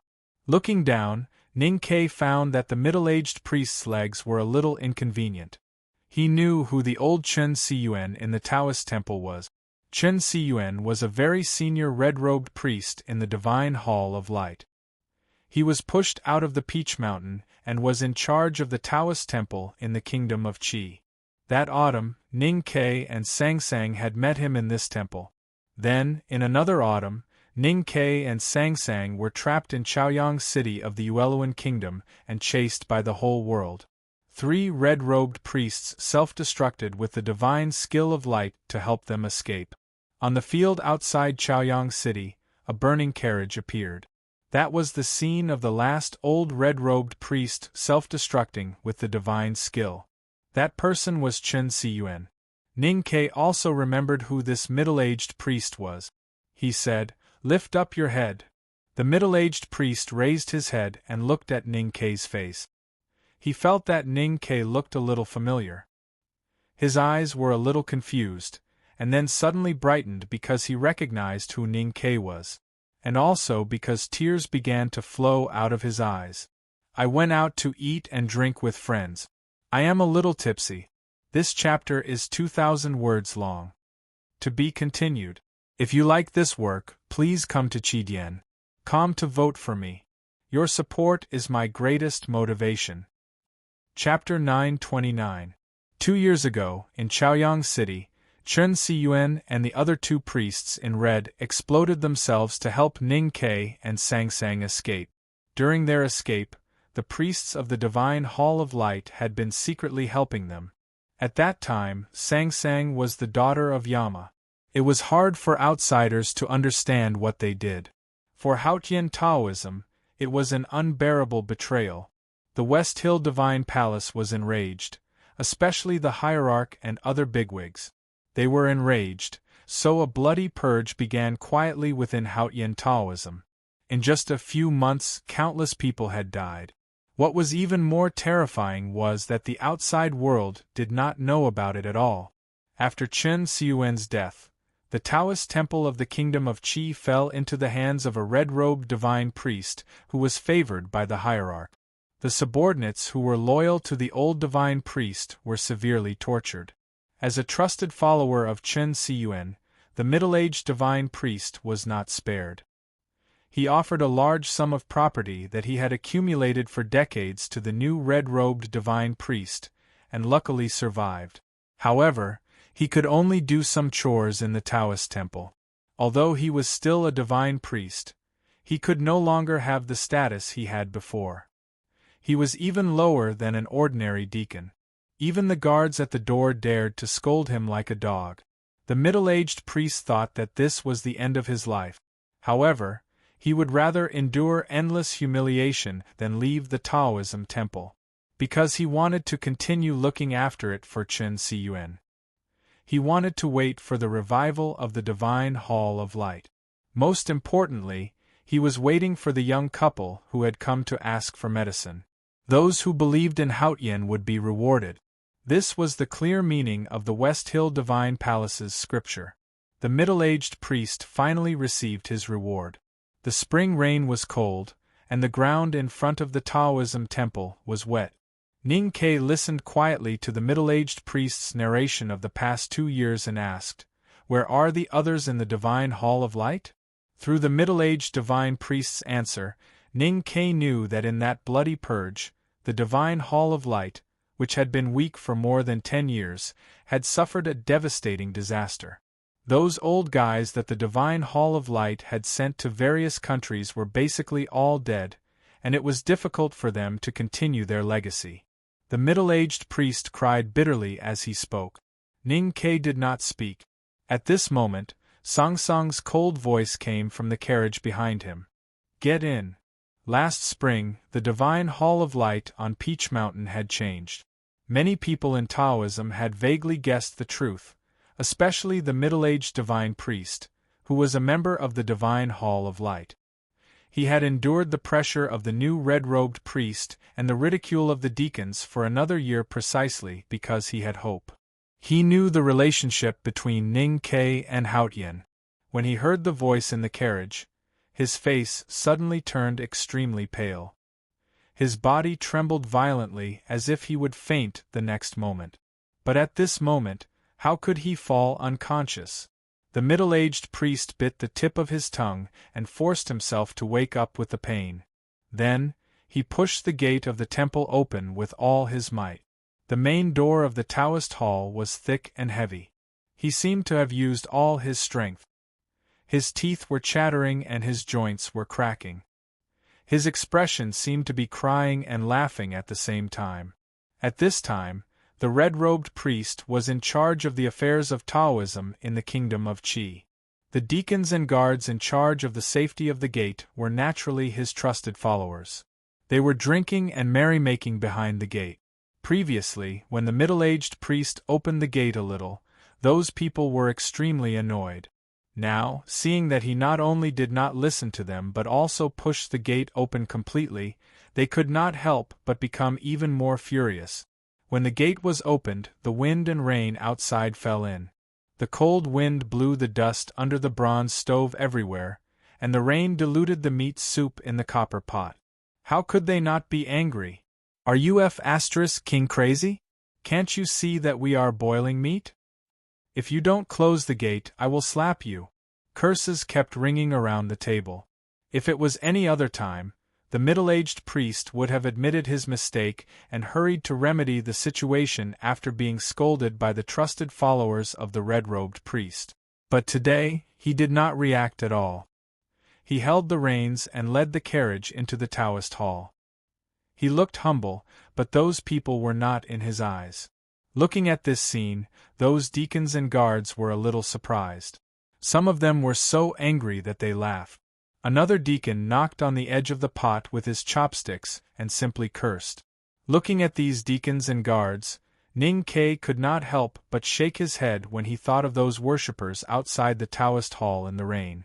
The deacon knocked the copper pot even more loudly and cursed even more filthy. Ning Kei's hand fell on the hilt of his knife. There was water on the hilt and it was slightly cold. He did not do anything because they were in the Taoist hall. The deacon who cursed suddenly found that something fell into the copper pot in front of him. As the soup boiled, that thing immediately began to emit a strong smell of meat. The deacon was a little surprised. He reached out his chopsticks and swung them in the soup. It was a very tender piece of pig's mouth. Such a big piece of pig's mouth. Why didn't you cut it before putting it into the pot? He habitually complained and scolded, but found that he was only opening his mouth, and no sound came out. His companions at the table looked at him with shocked and strange eyes. Those people seemed to have seen a ghost. The deacon was stunned, and then found that the front of his robe was full of blood. He screamed in panic, but still could not make a sound. Instead, he spat out a lot of blood. Until then, he found that his tongue had been cut off. His tongue was rolling in the boiling soup. His face was pale, and his expression became muddled. Subconsciously, he held the chopsticks with trembling hands and reached into the soup, trying to fish out the half-cooked tongue. At this time, a straight line of blood appeared on his wrist. His right hand holding the chopsticks was cut off at the wrist, and fell into the boiling soup, splashing a lot of soup. The scalding soup fell on his body, but he did not react at all, because he was already stunned. The deacons and guards at the table screamed because of the scalding soup. But their screams only lasted for a very short time, because the next moment they also lost their tongues. The main entrance of the Taoist hall suddenly became silent. In the strange and horrible atmosphere, those deacons and guards turned pale in pain, and desperately covered their mouths. The next moment, they finally woke up and ran desperately into the hall. Ning Kei did not stop them. It was still quiet in the carriage. The middle-aged divine priest pulled the reins and looked at the backs of those people, as if they were dead. He looked extremely indifferent, but deep in his eyes, there was the flame of revenge burning. The alarm in the Taoist hall rang, and the sound of armors and weapons colliding could be heard everywhere. The carriage slowly stopped when it reached the depth of the Taoist hall. Hundreds of divine priests, deacons, and fully armed cavalrymen came from all over the Taoist hall, forming a tight encirclement. A red-robed divine official with an arrogant expression walked out from the crowd. He looked at the middle-aged divine priest, Ning Kei, and the seemingly ordinary carriage, and slowly raised his arms indifferently, with his palms facing the gray sky. "I don't care who you are, but this is the divine hall of Haotian. In the name of Haotian, let me send you to the deepest part of the netherworld with the most holy divine light." As soon as he finished speaking, a divine light slowly emerged from the palm of the red-robed divine priest. Ning Kei found that the Haotian divine light was very pure, which surprised him. He thought that the person Xiong Chumo chose to purge the divine hall of light was really capable. Looking at the holy divine light, hundreds of divine priests, deacons, and cavalrymen in the Taoist hall showed a look of awe. Even those who covered their mouths with their hands and were covered in blood became excited. But they did not expect what would happen next. The Haotian divine light fell directly on the body of the red-robed divine priest. Everyone was shocked and did not know what happened. Some stupid people thought that it was the new divine skill of the divine priest, until they found that the Lord in the flame was in great pain. The red-robed divine priest struggled desperately in the flame, trying to escape and lie on the ground to put out the fire. But he could not do anything except struggle. The holy flame burned fiercely on his body. His divine robe was instantly burned into ashes, and his skin was cracked, revealing his bloody flesh. It looked extremely miserable. The power of the Haotian divine light was so terrifying that it could melt copper and iron into liquid in an instant, let alone a human body. But somehow, the red-robed divine priest did not die immediately. It was even more terrifying because he had to endure the pain brought by the burning. The curtain of the carriage was lifted slightly. Sang Sang glanced at the scene without any expression. The Haotian divine light on the red-robed divine priest suddenly became fiercer, but the speed of the burning became slower. Not only his body, but also his Taoist heart. Even the most devout Haotian fanatic could not bear the absolute pain both physically and spiritually, let alone the red-robed divine priest who indulged in worldly pleasures. An extremely miserable howl suddenly rang out from the blazing holy fire. The shrill scream broke through the spring rain above the Taoist hall and the rain clouds above the capital of the kingdom of Qi. Then it fell on the streets and alleys of the capital and countless people. In the capital of the kingdom of Qi, hundreds of thousands of people heard the scream in the spring rain at the same time. The scream was full of infinite pain and regret. It was so clear and deep that people who heard it felt like they were carrying countless sins and knelt down. The hundreds of divine priests, deacons, and cavalrymen in the Taoist hall were even more so. They had already knelt down in the rain, a dense mass of people. Sang Sang looked a little tired. She ignored these people and walked directly into the hall. The people kneeling in the rain looked at her big figure and were extremely frightened. They wanted to attack, but found that their bodies were trembling as if they were about to fall apart. How could they stand up? Suddenly, thunderous hoofbeats sounded in the wind and rain outside the Taoist hall. A commander of the cavalrymen of the divine halls of West Hill came to the scene, soaked. Seeing his armor, the people kneeling in the rain recognized his identity. They were slightly refreshed and looked hopeful, thinking that the cavalrymen of the divine halls must be chasing after a strong enemy. No matter how powerful that woman was, how could she be a match for the cavalrymen of the divine halls? The people in the rain thought so, but they did not realize that what happened today was already beyond their imagination. With a bang, the commander of the cavalrymen of the divine halls knelt down with rain splashing everywhere. He looked at Song Song's back and touched his forehead heavily on the wet ground, not daring to raise his head. Ning Ke looked at the commander and said, "Finish it. Don't make too much noise." "Yes." The commander answered without hesitation and stood up to draw out his saber from the sheath. Hundreds of cavalrymen of the divine halls of West Hill who were on standby in the rain quietly poured into the hall. The people kneeling in the rain finally gave up hope.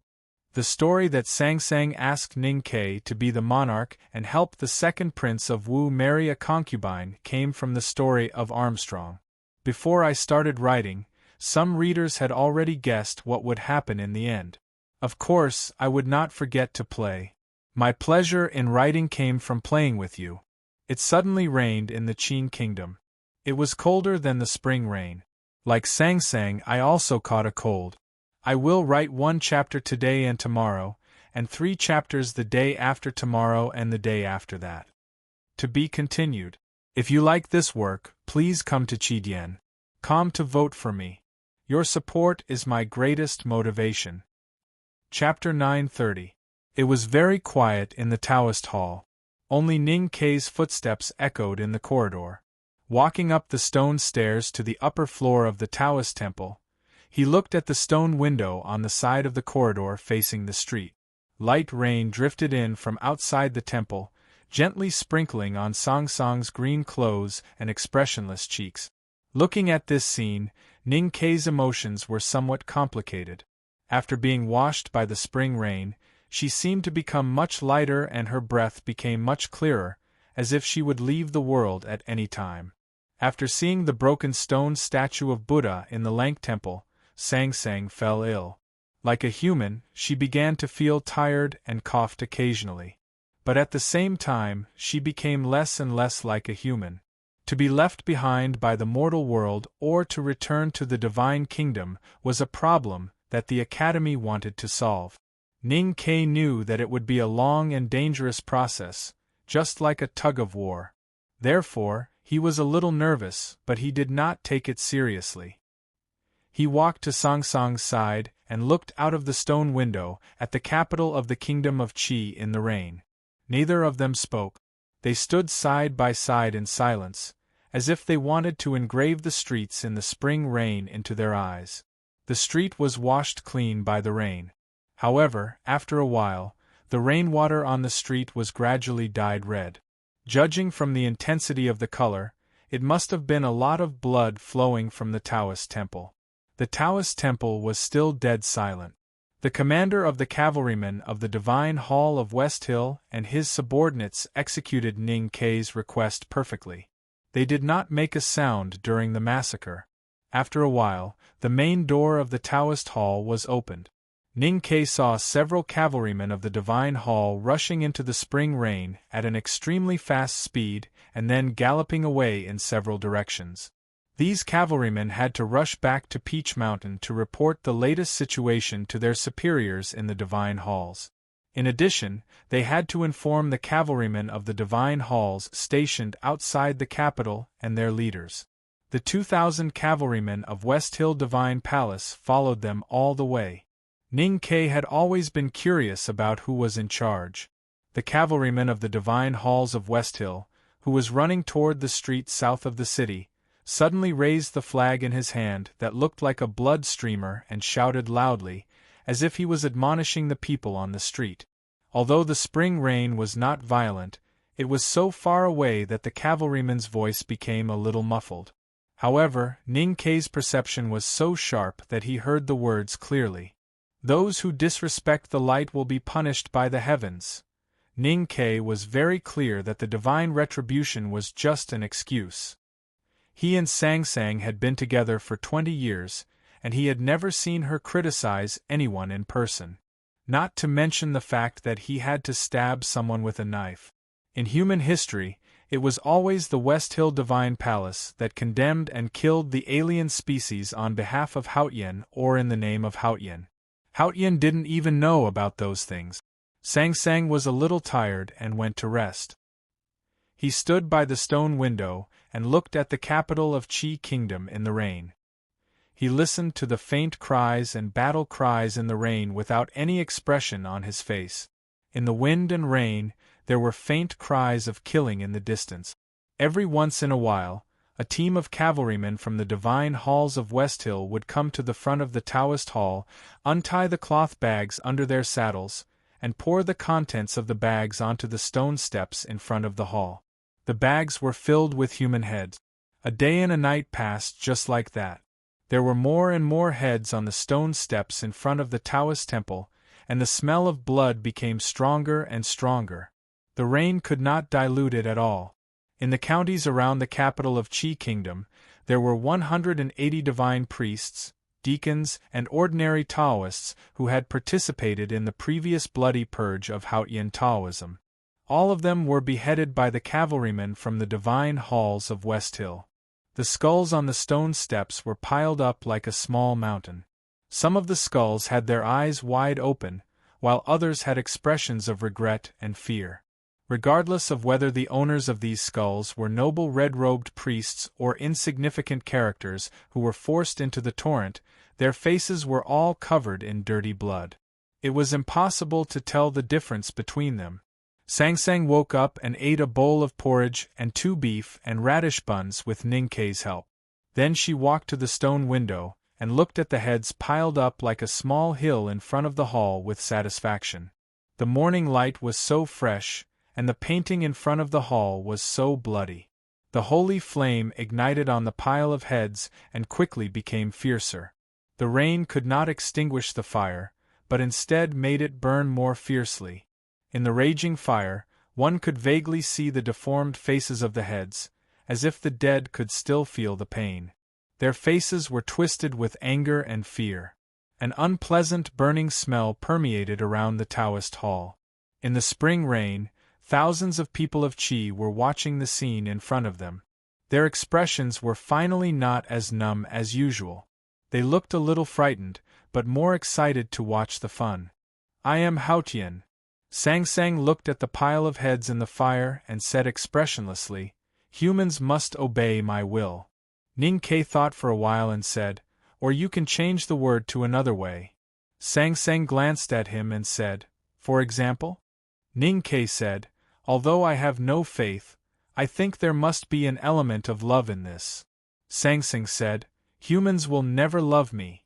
Ning Ke looked at the middle-aged divine priest in front of the hall with tears on his face and said, I brought you to Qi Kingdom to remind you that someone has always loved you, even if it means death. Sangsing said, That is because I am Haotian. Ning Ke shook his head and said, In order to save you, Chen Siyuan died, Hua Yin died, Song Sisi died, and many people in the Divine Hall of Light died. At that time, you were not Haotian but the daughter of Yama. Sangsing said, That is because they believed in Wei Guangming. Ning Ke said, But isn't this kind of belief precious? Sangsang was silent.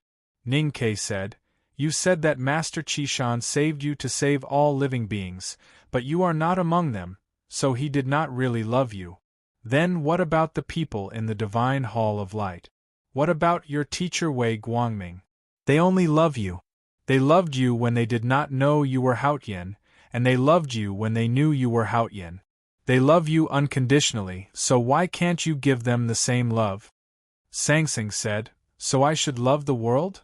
Ning Ke said, In the first chapter of the West Hill Divine Palace, it is said that God loves the world. Sangsing said, I don't love it anymore. Ning Ke said, Because you are too tired? Sangsang glanced at him and said, Your jokes are often illogical. Ning Ke said, Otherwise, why wouldn't I love it? Sangsing said, Why should I love the world? Ning Ke thought about it and found that this was indeed a problem. No matter which world it was, all questions were afraid to be asked. For example, the word love that human beings could not forget. Once it was asked, there would be an echo. Yes, why did it have to be love? Why did mothers love their children? Why did women love their men? Why did people love their country? Even if there seemed to be no conditions for love, in the deepest part of it, one could only get an answer that was so cold that it was difficult to breathe. Ning Ke did not know how to answer this question. Just like in the Great River Kingdom, he did not explain love to her clearly. Now, he could not explain what love was. At this moment, a divine chariot slowly came from the other end of the long street in the spring rain. The veil around the divine chariot was dark red. After being wet by the rain, it seemed to be dripping blood, which made it look particularly chilling. The divine priest of judgment had once again come to the human world. Ning Ke was not surprised. When he was at the South Sea, he had vaguely guessed who the leader of the cavalrymen of the divine halls of Westhill was. This day and night of bloody purge confirmed his guess. There were only a few people in the divine halls of Westhill who could make such an important decision in such a short time and implement it. She, who was directly in charge of the cavalrymen of the divine halls, was the most likely one. I don't want to see these people. Sangsang turned and walked into the room. Her voice sounded a little tired. Those who disrespected the light in the 3 counties of the Qi Kingdom are all dead. Yi Hongyu said, The Divine Hall's official decree should be sent to all countries in a few days. The Divine Hall of Judgment has already taken action in advance. I believe it will not take long for the purge to end. Ning Ke looked at her and frowned slightly. He always felt that it was not so simple. Yi Hongyu took off the divine crown and looked at him, saying, I want to see Haotian. The scene at this moment was really like that autumn many years ago. Ning Ke reached out and wanted to take the divine crown from her, just like that time. Yi Hongyu did not give it to him. Ning Ke said, Have you become estranged so soon? Back then, you were. Yi Hongyu said, Don't be glib. I am not that crazy Emo Shanshan. I don't want to steal a man from Haotian. Ning Ke clicked his tongue and said, Aren't you being glib? Yi Hongyu brushed off the raindrops on her black hair and said, Stop talking nonsense and lead the way. Ning Ke said unhappily, You know that I am Haotian's man, but you don't know how to respect me. Yi Hongyu threw the divine crown on the table and said, How can a man who lives off a woman be respected? Ning Ke said angrily, Say that again. Yi Hongyu tied up her wet black hair and said, You are a man who lives off a woman. Ning Ke suddenly understood how Chen Pippi used to feel. He said angrily, It is not easy to live off Haotian. Yi Hongyu said, It is not easy to live off a woman. The way they said it was not easy was obviously not emotional. Ning Ke was very embarrassed and could not continue this topic. He said, "She doesn't want to see people from the Divine Hall." Yi Hongyu thought for a while and said, "That's fine. I don't want to kneel to her either." Ning Ke said, "It seems that your faith is not as strong as you said before." Yi Hongyu was silent for a while and suddenly asked, "Which is more important, faith or hatred?" Ning Ke did not understand why she would ask this question. He thought of the revenge in Chang'an and the killing in the Snow Lake. He said, "If it were me, revenge would be more important. Of course, that is because I have no faith to begin with." He looked at Yi Hongyu and said solemnly, "As for what you should choose, I can't give you any specific advice. I only want to say that you should do what makes you happy." Yi Hongyu thought for a while and said, "Is this the principle of starting from the heart?" Ning Ke said, "Yes, instinct and the heart are always the strongest. If the heavens had feelings, the heavens would grow old, so they would get sick. I am a mortal, and a middle-aged fat man who rarely exercises. There is nothing I can do even if I keep getting sick. Another day of dizziness, and I can only write one chapter. Actually, I am even more anxious. I want to get better as soon as possible. This month's 200,000 renminbi is still waiting for me on the last day. I wish everyone good health and everything goes smoothly. To be continued. If you like this work, please come to Chidien.com to vote for me. Your support is my greatest motivation." Chapter 931. They had known each other for many years. They used to be irreconcilable enemies, but they had also fought side by side. The relationship between Ning Ke and Yi Hongyu had always been delicate. Before the right to light, he had gone to the Divine Hall of Judgment to find her. Yi Hongyu had given him a way out, which meant he owed her again. That was why he had answered her seriously. He wanted to help her. Which was more important, faith or hatred? Ning Ke knew that Yi Hongyu was not a believer like him. So there must be a specific reason for her question. But what was it? After Yu and Haotian left, the Abbey Dean went up the mountain. Yi Hongyu said, "The hierarch seemed to be subservient, but in fact, Taoism was still in a balance. Long Qing had become very powerful, and I didn't like many things." Ning Ke said, "So you chose to leave Peach Mountain?" Yi Hongyu said, "I just came to see where you were going to take Haotian." Ning Ke asked, "Why do you want to see her?" Yi Hongyu said after a moment of silence, "Or maybe I want to gain some courage through her." Ning Ke seemed to understand something and said, "In fact, you have already started. I want to know what kind of hatred you have with Xiongchumo. The purge that started last night was a counterattack by the Divine Hall of Light with the help of Haotian's power.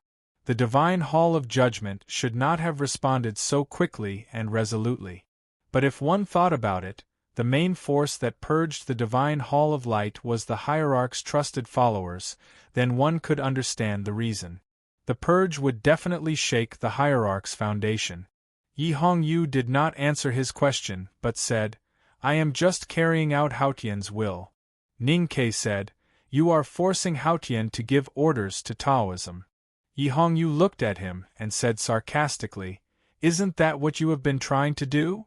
Since she did not want to tell him the reason for the hatred, Ning Ke did not ask further. After a moment of silence he asked, "Even if you succeed, what will you do in the future?" Yi Hongyu said, "Succeed first, then talk about the future." Ning Ke said, "What's the point of becoming the new hierarch or the Abbey Dean of the West Hill Divine Palace?" Last year in Chang'an, he had said something similar to her. The Academy has to pay attention to the meaning of everything. But for me, I don't care about this or whether it's meaningful. I only care about whether it's worth doing. Yi Hongyu said, "I have my own plans. Where do you want to take Haotian? Right now, the whole world is guessing where your journey will end." Ning Ke said, "I don't have the ability to take her away. In fact, she wants to see the human world herself. She wants to go to these places of our own accord. Yi Hongyu did not know what to say. The current situation had never happened in human history. Even the Abbey Dean had no experience in this and could only watch quietly. Ninkei said, "Now I can only take one step at a time and see how far I can go." Yi Hongyu said, "It's like crossing the river by groping for stones." Ninkei recalled the scene when he and Sangsang crossed the river. He shook his head and said with a smile, "We don't need to touch the stones to cross the river." That was the end of the conversation. Yi Hongyu returned to Peach Mountain with 2,000 cavalrymen of the West Hill Divine Palace. Haotian would continue to punish Haotian Taoism. No one knew when it would truly stop. Ninkei and Sangsang left the capital of the Kingdom of Qi and continued their journey to the west. They walked among the green hills in the spring rain and came to the Red Lotus Temple that had been burned into ruins. Looking at the rubble, the weeds, the scorched wood, and the wild mushrooms growing among the wet wood, Ninkei was silent for a long time. He thought about Yi Hongyu's words and felt a little complicated. Long Qing had led the fallen cavalrymen to besiege him and Sangsang in the rain in front of this ruined temple. He broke out in desperation and used the practice of Taotai to injure Long Qing. Then he broke through the knowing destiny state. Now Long Qing had become even more powerful. Ninkei knew how proud and confident Yi Hongyu was. Long Qing was a dazzling beauty in the eyes of the world. But in her eyes, he was just an ordinary subordinate. There was nothing special about him. Even she had to admit that Long Qing was powerful. This meant that Long Qing was really powerful now. In many people's eyes, Ninkei and Long Qing were lifelong enemies. In the end, one of them would die and the other would win to end their parallel lives. If Long Qing really became powerful, Ninkei would be the one who would have a headache. But in fact, he was just looking at the ruined temple in the spring rain and felt emotional. Yi Hongyu used the name of Haotian to carry out a bloody purge in Haotian Taoism and weaken the power of the hierarch. No one dared to oppose her. Now that he was traveling with Haotian, why would he worry about the power of the human world? Using Haotian to control Haotian Taoism would naturally be peaceful. With Haotian traveling, the human world would naturally be peaceful. Ninkei and Sangsang left the West Hill Divine Palace and went south to the Great River. They went along the coast to the Hua Mountain to visit Lank. Then they went to the Kingdom of Qi and passed by the Red Lotus Temple. After traveling for several months, they finally entered the South Jin Kingdom. For Sangsang, this was a war between her and the human world. For Ninkei, this was a means to keep her. For them, this was a trip back in autumn a few years ago. For the human world, this journey was endowed with a more complicated and sacred meaning. Countless pairs of eyes were watching and following their footstep. Many people held their breath and kept quiet because of this. As they walked, their mood fluctuated. They forgot to eat and sleep, and their minds were in a mess. Naturally, they also forgot the disputes between each other. There was a nameless lake in the east of the South Jin Kingdom. Compared to the vast Great Swamp in the north, it was so shabby that people wanted to cover their faces. Moreover, it was located in the remote mountains, and no one lived by the lake. It was extraordinarily quiet. Ninkei sat by the lake and roasted fish. The bonfire was well controlled. Sangsang did not need to do anything. His understanding of Haotian's divine flame was also useful in cooking. The surface of the fish had been roasted to a golden brown, but the fat and tender flesh was still delicious. Sangsang took the roasted fish from Ninkei's hands. She did not eat it expressionlessly as usual, and then expressed her satisfaction with the speed. Instead, she continued to stare at the lake in a daze. The lake was very small and looked pitiful among the mountains. But as long as one sat by the lake, he would definitely be able to see the moon in the lake. It was a full moon today. The round moon hung in the night sky, taking away the brilliance of all the stars and sprinkling countless silver lights on the human world. The eyes of the fish in the lake were illuminated by the light. Sangsang looked at the moon that gently rose and fell with the lake. Her face was slightly pale, and she looked a little tired. Ning Ke had long noticed this phenomenon. Every time the moon in the night sky was full, Sang Sang would become weak, and when the moon was waning or there were clouds, she would become strong again. Of course, this kind of strength or weakness was only relative to her original almost infinite power. Even when she was at her weakest, she was still more powerful than all the cultivators in the human world combined. Although the war between the headmaster of Academy and Haotian took place in the firmament, the result of the war would eventually fall back to the human world, because Haotian was also in the human world. The moon waxed and waned, and people were born, grew old, got sick, and died. Sang Sang became more and more like a human, so she began to get sick. If this continued, would she die of old age? If Ning Ke could figure out the reason, how could she not? Do you want me to die so badly? Sang Sang looked at the bright moon in the lake and asked Ning Ke beside her.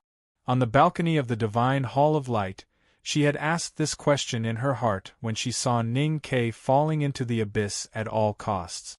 Now, she asked it in front of Ning Quebec. Ning Ke was silent for a long time and said, "There will be a way." Sang Sang said, "This is an objective question, not a subjective one." Ning Ke did not know how to answer. The lakeside was silent. The night wind blew on the surface of the water, and the bright moon was crushed. Then, as the water gently swayed, the moon slowly gathered again, as if nothing had happened. In the depths of Sang Sang's eyes, countless stars were destroyed and reborn. That was her anger. Tens of thousands of stars in the night sky suddenly shone brightly. They were so faint that they could not be seen a moment ago, but in the next moment, they were so dazzling that they instantly covered the light of the bright moon. The human world in the middle of the night suddenly became as bright as day. Especially the small lake in the mountains, it seemed to have become a bright divine kingdom. Countless divine halos fell, and the lake began to boil. Mist filled the air. The fish in the water were frightened and swam around, desperately drilling into the water plants and rocks in the lake. But how could they escape from the power of heaven? A thunder-like roar sounded in the mountains. The lake water gushed up to the night sky like a huge fountain, and the water splashed over the peak behind it. When it fell, it was a warm rain, very much like tears. The stars in the sky gradually disappeared, and the lake and mountains gradually quieted down. Hundreds of fish lay in the mud of the lake with their bellies turned over. They were steaming and had been cooked. Ning Ke and Sang Sang were soaked by the lake water, and they looked very embarrassed. The rainwater gathered in the lake again, and it gradually became clear again. Sang Sang's face was stained with some mud, and she looked like a naughty child. Ning Ke carried a basin of lake water and squatted in front of her. He wet the towel and washed her face gently and carefully, wiping off the mud on her face. If heaven had feelings, it was only for a moment. Most of the time, Sang Sang was calm and silent. She was calm because everything was still within her calculations. She was silent because she did not think that any human was qualified to communicate with her spiritually. Ning Ke might be qualified, but she was getting more and more annoyed with him. They walked calmly and silently.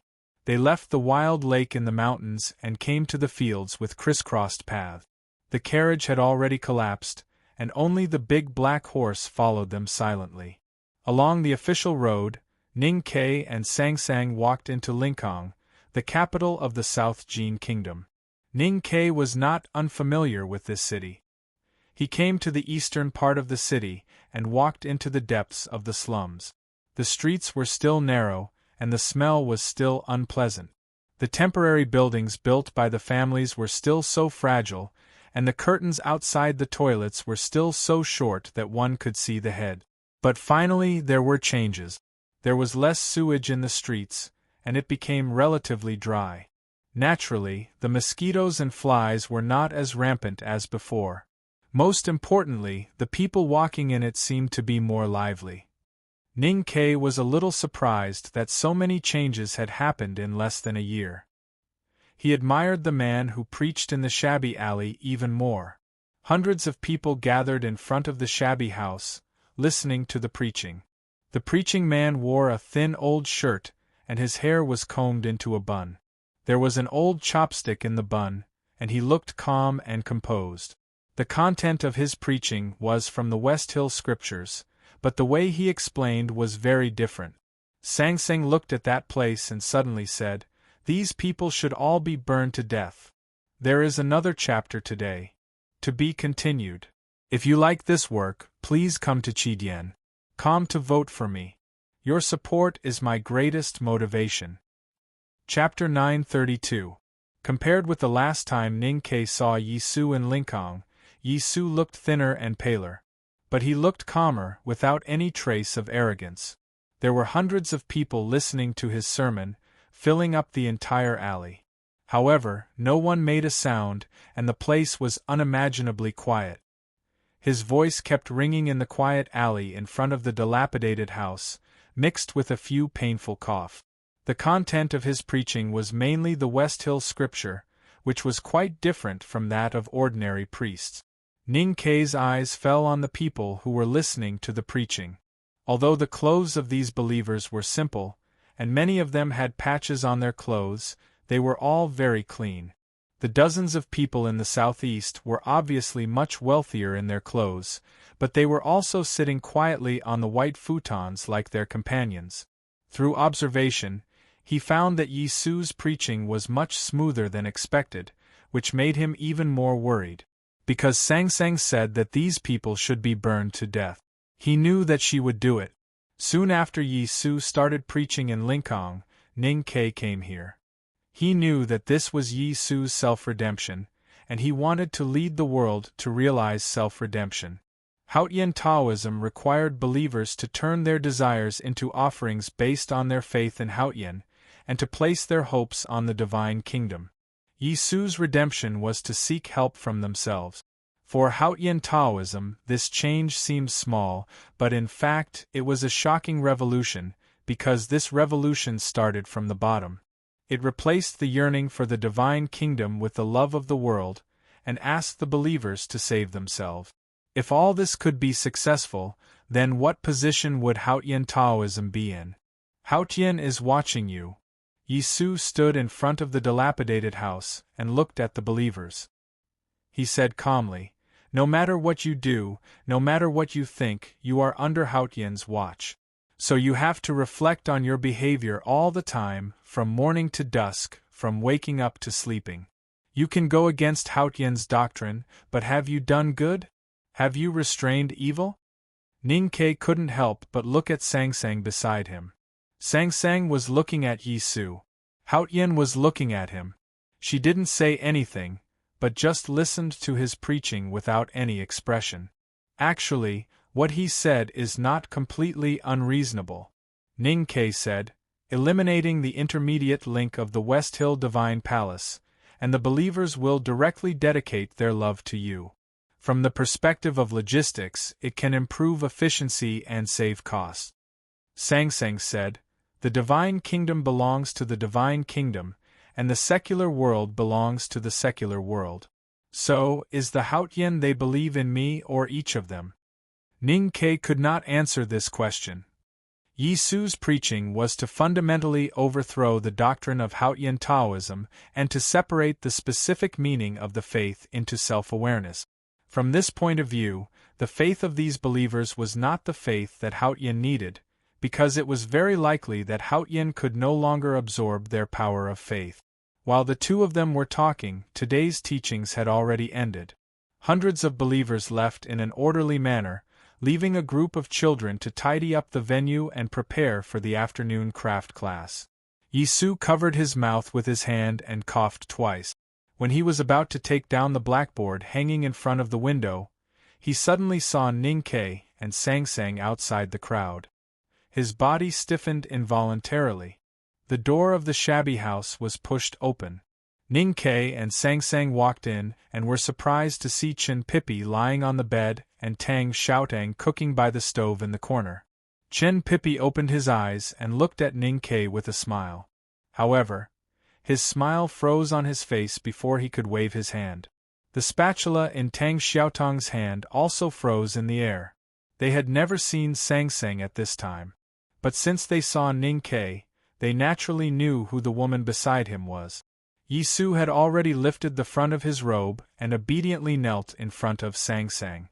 Sang Sang indifferently looked at everything in the house with her hands behind her back. She did not speak, so Yi Su did not get up and humbly knelt. Sang Sang's eyes fell on him without a trace of warmth. 20 years ago, in the wilderness, you called Tang an evil demon and Qin Yen an outsider. If you saw you now, what would you call me? Many years ago, she was born in a doctor's mansion in Chang'an. Yi Su said a few words when Ning Ke climbed over the wall with a blood-stained chopper, and a black line appeared on the wilderness. Ning Ke's expression was a bit complicated. Yi Su was silent for a long time and said calmly and firmly, "Today, I am not as stupid as I was yesterday. Yesterday, I will not be as evil as I am today." Sang Sang said, "How is blasphemy not evil?" Yi Su said, "Humans are ants, and they want to live a better life." Sang Sang said, "For countless years, I have never punished or punished anyone." Yi Su said, "What do you mean by everlasting night?" Sang Sang said, "It's just pruning." Yi Su said, "Every branch and every leaf is a life." Sang Sang said, "The Buddha is lying." Yi Su said, "The Buddha does not speak. Life is also a life." There was a dead silence in the dilapidated house. Sang Sang and Yi Su's voices kept ringing, and the atmosphere became heavier and more depressing. Tang Xiaotang was holding a spatula in front of the stove, and there was a faint burning smell behind her. As a former world wayfarer of Haotian Taoism, he dared to point out Haotian's wrongdoings and insisted on his own opinion. Yi Su, who had become a cripple, was stronger than most people in the world. Sang Sang asked, "If people want me to save them, why bother to save themselves?" Yi Su said, "Haotian loves people. How can he not allow people to save themselves?" Sang Sang glanced at Ning Ke and said, "Why should I love people?" She had asked Ning Ke this question before, but Ning Ke could not answer. Yi Su, who was much more knowledgeable than Ning Ke, could not answer either. But he could make a rhetorical question. If so, why should people love Haotian? Sang Sang's willowy eyes suddenly became bright and extremely cold. With a sizzling sound, the vegetables in the iron pot behind Tang Xiaotang were finally burnt. Ning Ke clapped his hands and said, "I'm suddenly so hungry. I want to eat." Chen Pippi sat up from the bed and shouted angrily at Tang Xiaotang, "How can you burn a vegetable? Are you going to let me eat? Do you want to starve your husband?" Tang Xiaotang knew what they wanted to do, but she still felt wronged. She waved the spatula and shouted angrily, "I have never cooked in the tribe or in the back of the mountain. Why should I cook?" Ning Ke walked to Sang Sang and asked, "Are you hungry? What do you want to eat?" Chen Pippi rolled up from the bed and helped Yi Su to sit on the edge of the bed. Then, he looked at Sang Sang and said, "Seriously, I haven't eaten your cooking for several years. Do you want to show me your cooking today?" Seeing that no one paid attention to her, Tang Xiaotang kept turning the burnt vegetables in the iron pot with the spatula and looked very wronged. In an instant, the room turned from dead silence to extremely noisy. In an instant, the room was filled with the smoke of the human world. In an instant, a table of dishes was ready. Sang Sang was not used to this change and looked a little confused.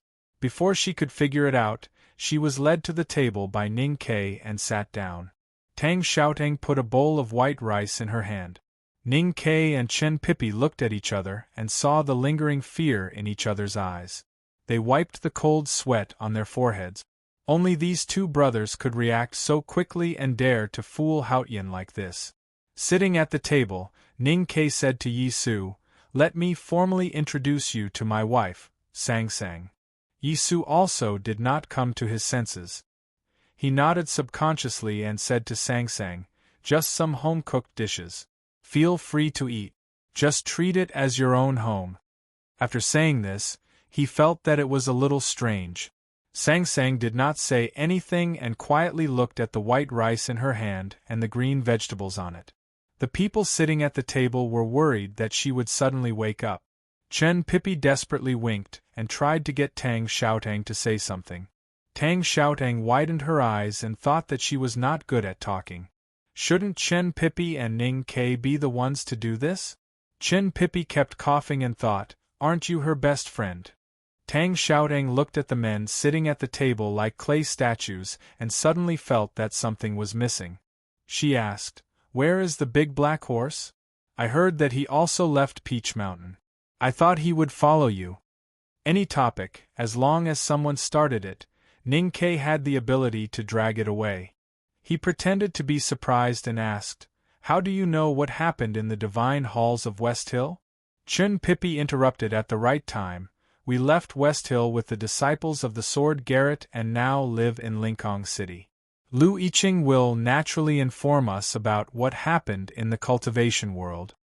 Tang Xiaotang very timely pulled the topic back again. Where is the big black horse? He is too big. I am afraid that he will bump into people in the alley, so I let him stay in the mountain outside the city. Ning Ke said, speaking of which, how have you been these days? Chen Pippi said helplessly, I have been listening to senior brother's lectures every day. My ears are calloused. Tang Xiaotang stared at him fiercely. Ning Ke wanted to strangle him. He thought, everyone says that you are the most talented guy in Haotian Taoism and the academy. How come you suddenly become a pig brain? We have finally diverted the topic, but you bring it back to Yi Su's preaching. What are you doing? Chen Pippi also realized that he had said something wrong. He was anxious and secretly glanced at Sang Sang. Sang Sang knew that he was secretly looking at her. She said expressionlessly, let's eat. Everyone answered obediently and then began to eat, not daring to speak again. Not talking while eating meant concentration, and concentration naturally led to fast eating. Before long, all the food on the table was cleared. Chen Pippi very irresponsibly hid in the kitchen to wash the dishes, leaving the heavy responsibility to others. Sang Sang stood up and looked at Tang Xiaotang, saying, you. Tang Xiaotang stood up nervously and said, what's the matter? Sang Sang put her hands behind her back and walked out of the room. She said, follow me. Tang Xiaotang glanced at everyone and did not know what to do. Ning Ke comforted her, don't worry. I have never seen her eat people. How can you comfort people like that? Chen Pippi rushed over with a wet rag in his hand and looked at him with grief and indignation. Then he looked at Song Song's back and said in a trembling voice, come back early if you have nothing else to do. There will be wine and meat tonight. I have something to deal with tomorrow. The update will be late. Have a good weekend. To be continued. If you like this work, please come to Qidien.com to vote for it. Your support is my greatest motivation. Chapter 933. During the winter, the drainage system in the alley was completely renovated. Although it was not as waterproof as the Imperial Palace of the South Jin Kingdom, the continuous spring rain did not leave many traces here. It proved that under Yi Su's leadership, the hard work of the believers had finally paid off. Sang Sang walked through the street with her hands behind her back. Tang Xiaotang followed her. Her black braids swayed in the spring breeze. Just like her mood, she could not calm down. She and Sang Sang were indeed best friends. But Sang Sang was Haotian now, and she was a member of the Devil's Doctrine. It was impossible for their friendship to continue. So why did Sang Sang bring her out? Tang Xiaotang was not used to her once tanned and skinny friend becoming white and chubby. She was also not used to the silence along the way. She gently kicked the stones on the street as if she was bored to death, but in fact she was talking to relieve her tension. Sang Sang suddenly stopped in front of a vegetable shop at the end of the street. She said, he is a useless man now. Tang Xiaotang was startled. Then she realized who she was talking about. She said, his ocean of qi and mountain of snow was locked by you. His body is weak and he likes to stay in bed every day. He is indeed a useless man. Sang Sang walked into the vegetable shop and looked at the vegetables on the shelf. She said, I left Peach Mountain. I think the divine halls must have started to hunt you. Tang Xiaotang said, yes. The Qinghe kingdom is very strict. Otherwise, we would have returned to Chang'an long ago. Sang Sang stopped and turned to her. She asked, then why? Tang Xiaotang was confused. She asked, what? Why? Sang Sang said, everything is destined. Why did you go to Peach Mountain to save him? Why did you accompany him to wander the world? If you are willing to surrender to me, I will grant you immortality. In an inconspicuous vegetable shop in Linкong, amid the smell of all kinds of vegetables and mud, Sang Sang calmly said that she would grant him immortality. Tang Xiaotang was stunned for a long time. She said unnaturally, it's so sudden. Let's buy the vegetables for tonight first. At this moment, the female shopkeeper recognized her. She greeted her warmly and humbly. When Sang Sang saw some vegetables, she grabbed them and put them in the basket. Sang Sang was a little puzzled. She pointed to the basket and asked, why don't we need money to buy vegetables? These days, Tang Xiaotang, Chen Pipi, and Yi Su lived together. Usually, they would teach some lessons to the children in the street. To the people living in this area, Yi Su, who lived in a dilapidated house, was no different from a saint. This kind of respect and love naturally fell on her and Chen Pipi. The woman thought that Sang Sang was an ordinary friend of Tang Xiaotang, so she patted her on the shoulder and said with a smile, what kind of nonsense is that? How much are a few vegetables worth? Sang Sang noticed that the female vendor had just picked up some vegetable leaves, and there was still some muddy water in them. She couldn't help but frown. Tang Xiaotang hurriedly pulled the female vendor to her side, and said a few words to her with a smile. She then looked at Sang Sang and said nervously, please don't be angry. Sang Sang said, I just don't understand why the poorer the people are, the more stingy they are with money. Tang Xiaotang couldn't help but laugh when she thought of how stingy Sang Sang was when she was still a human. Sometimes, when you like something so much, you want to express your kindness by doing this. Sang Sang thought for a moment and said, just like the Taoist believers who dedicate their wealth and lives to me.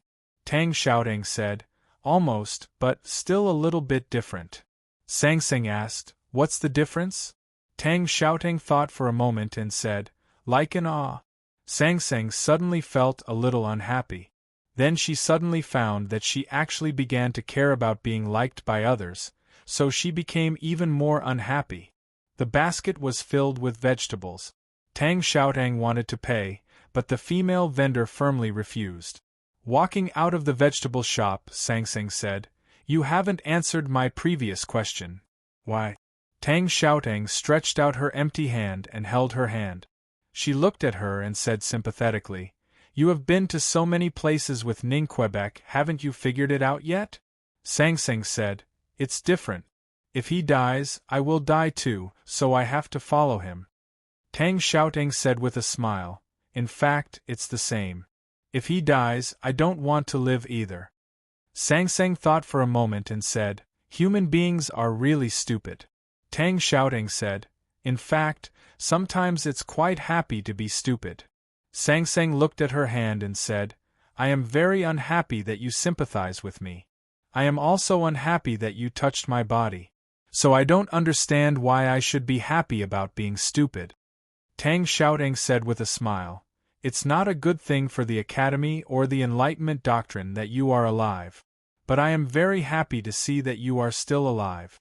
Maybe this is the happiness brought by stupidity? The two women went to buy vegetables and had a heart-to-heart talk. The three men in the shabby house looked at each other in silence.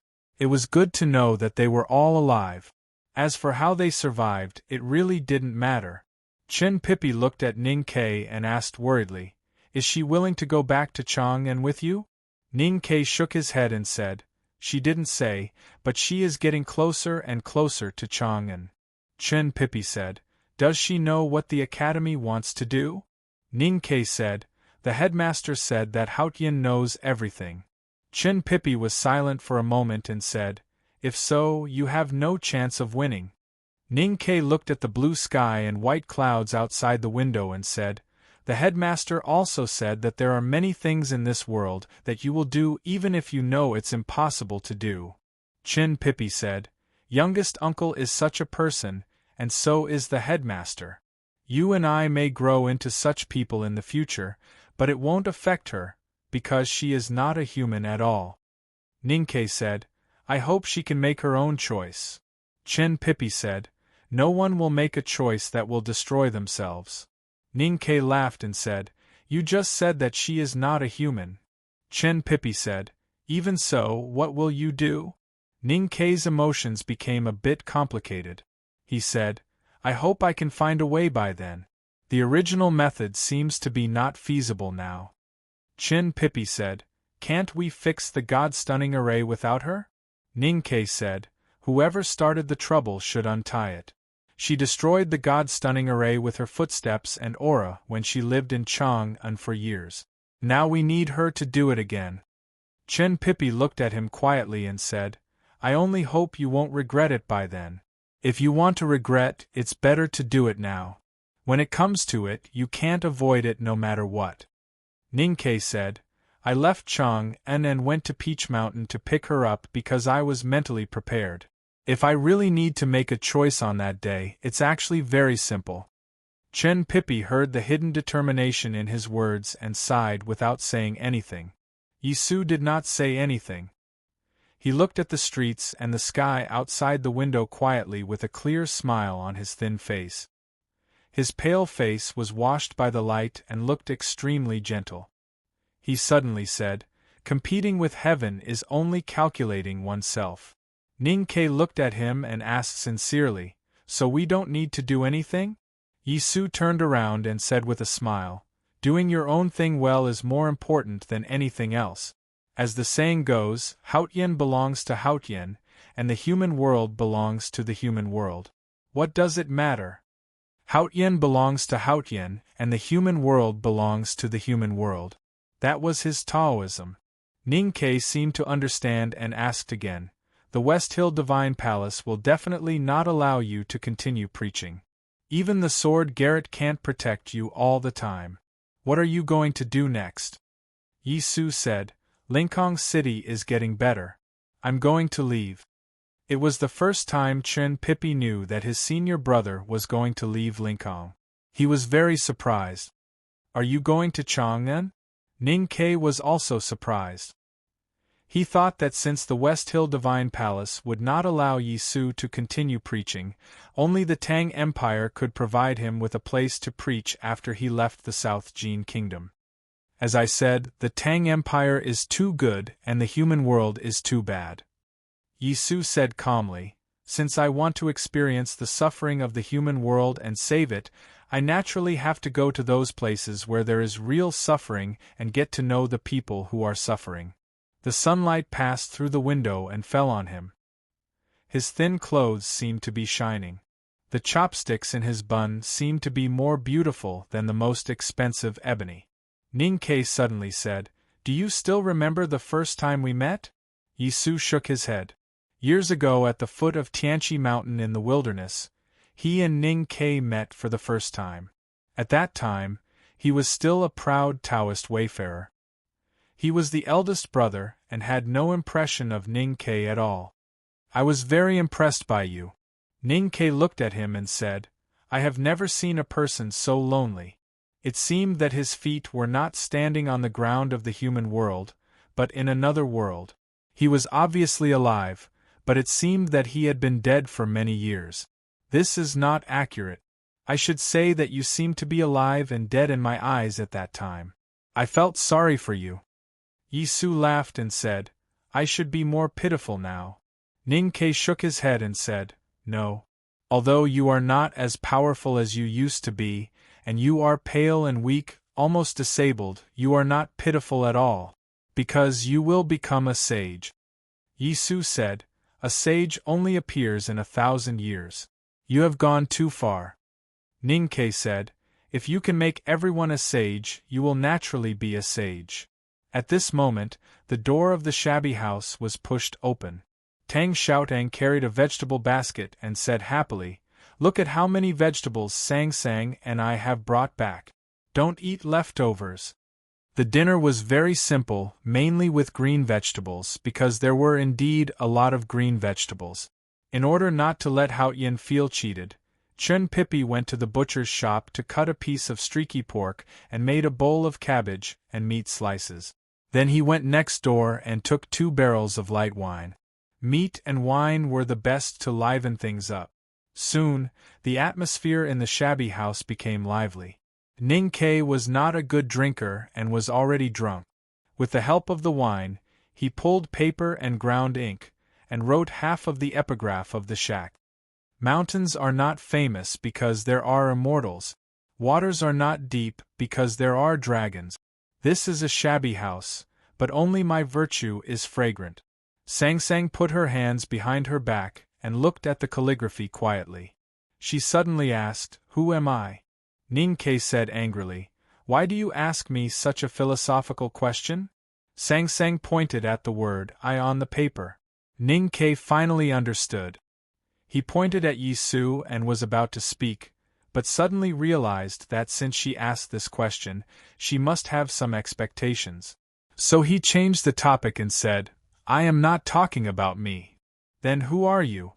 "I am you, and you are me." "Who do you think I am talking about?" Although Sang Sang knew he was lying, she was still satisfied. Chin Pippi was very dissatisfied and said sadly, "When I first read this sentence, I thought you were still so shameless and arrogant.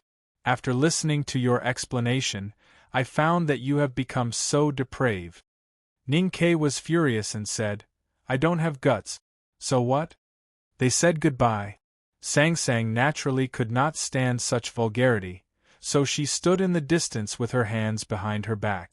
Chin Pippi looked at Ning Kei and said, "Take care." "I will. Just look at her. She is not light, but extremely heavy."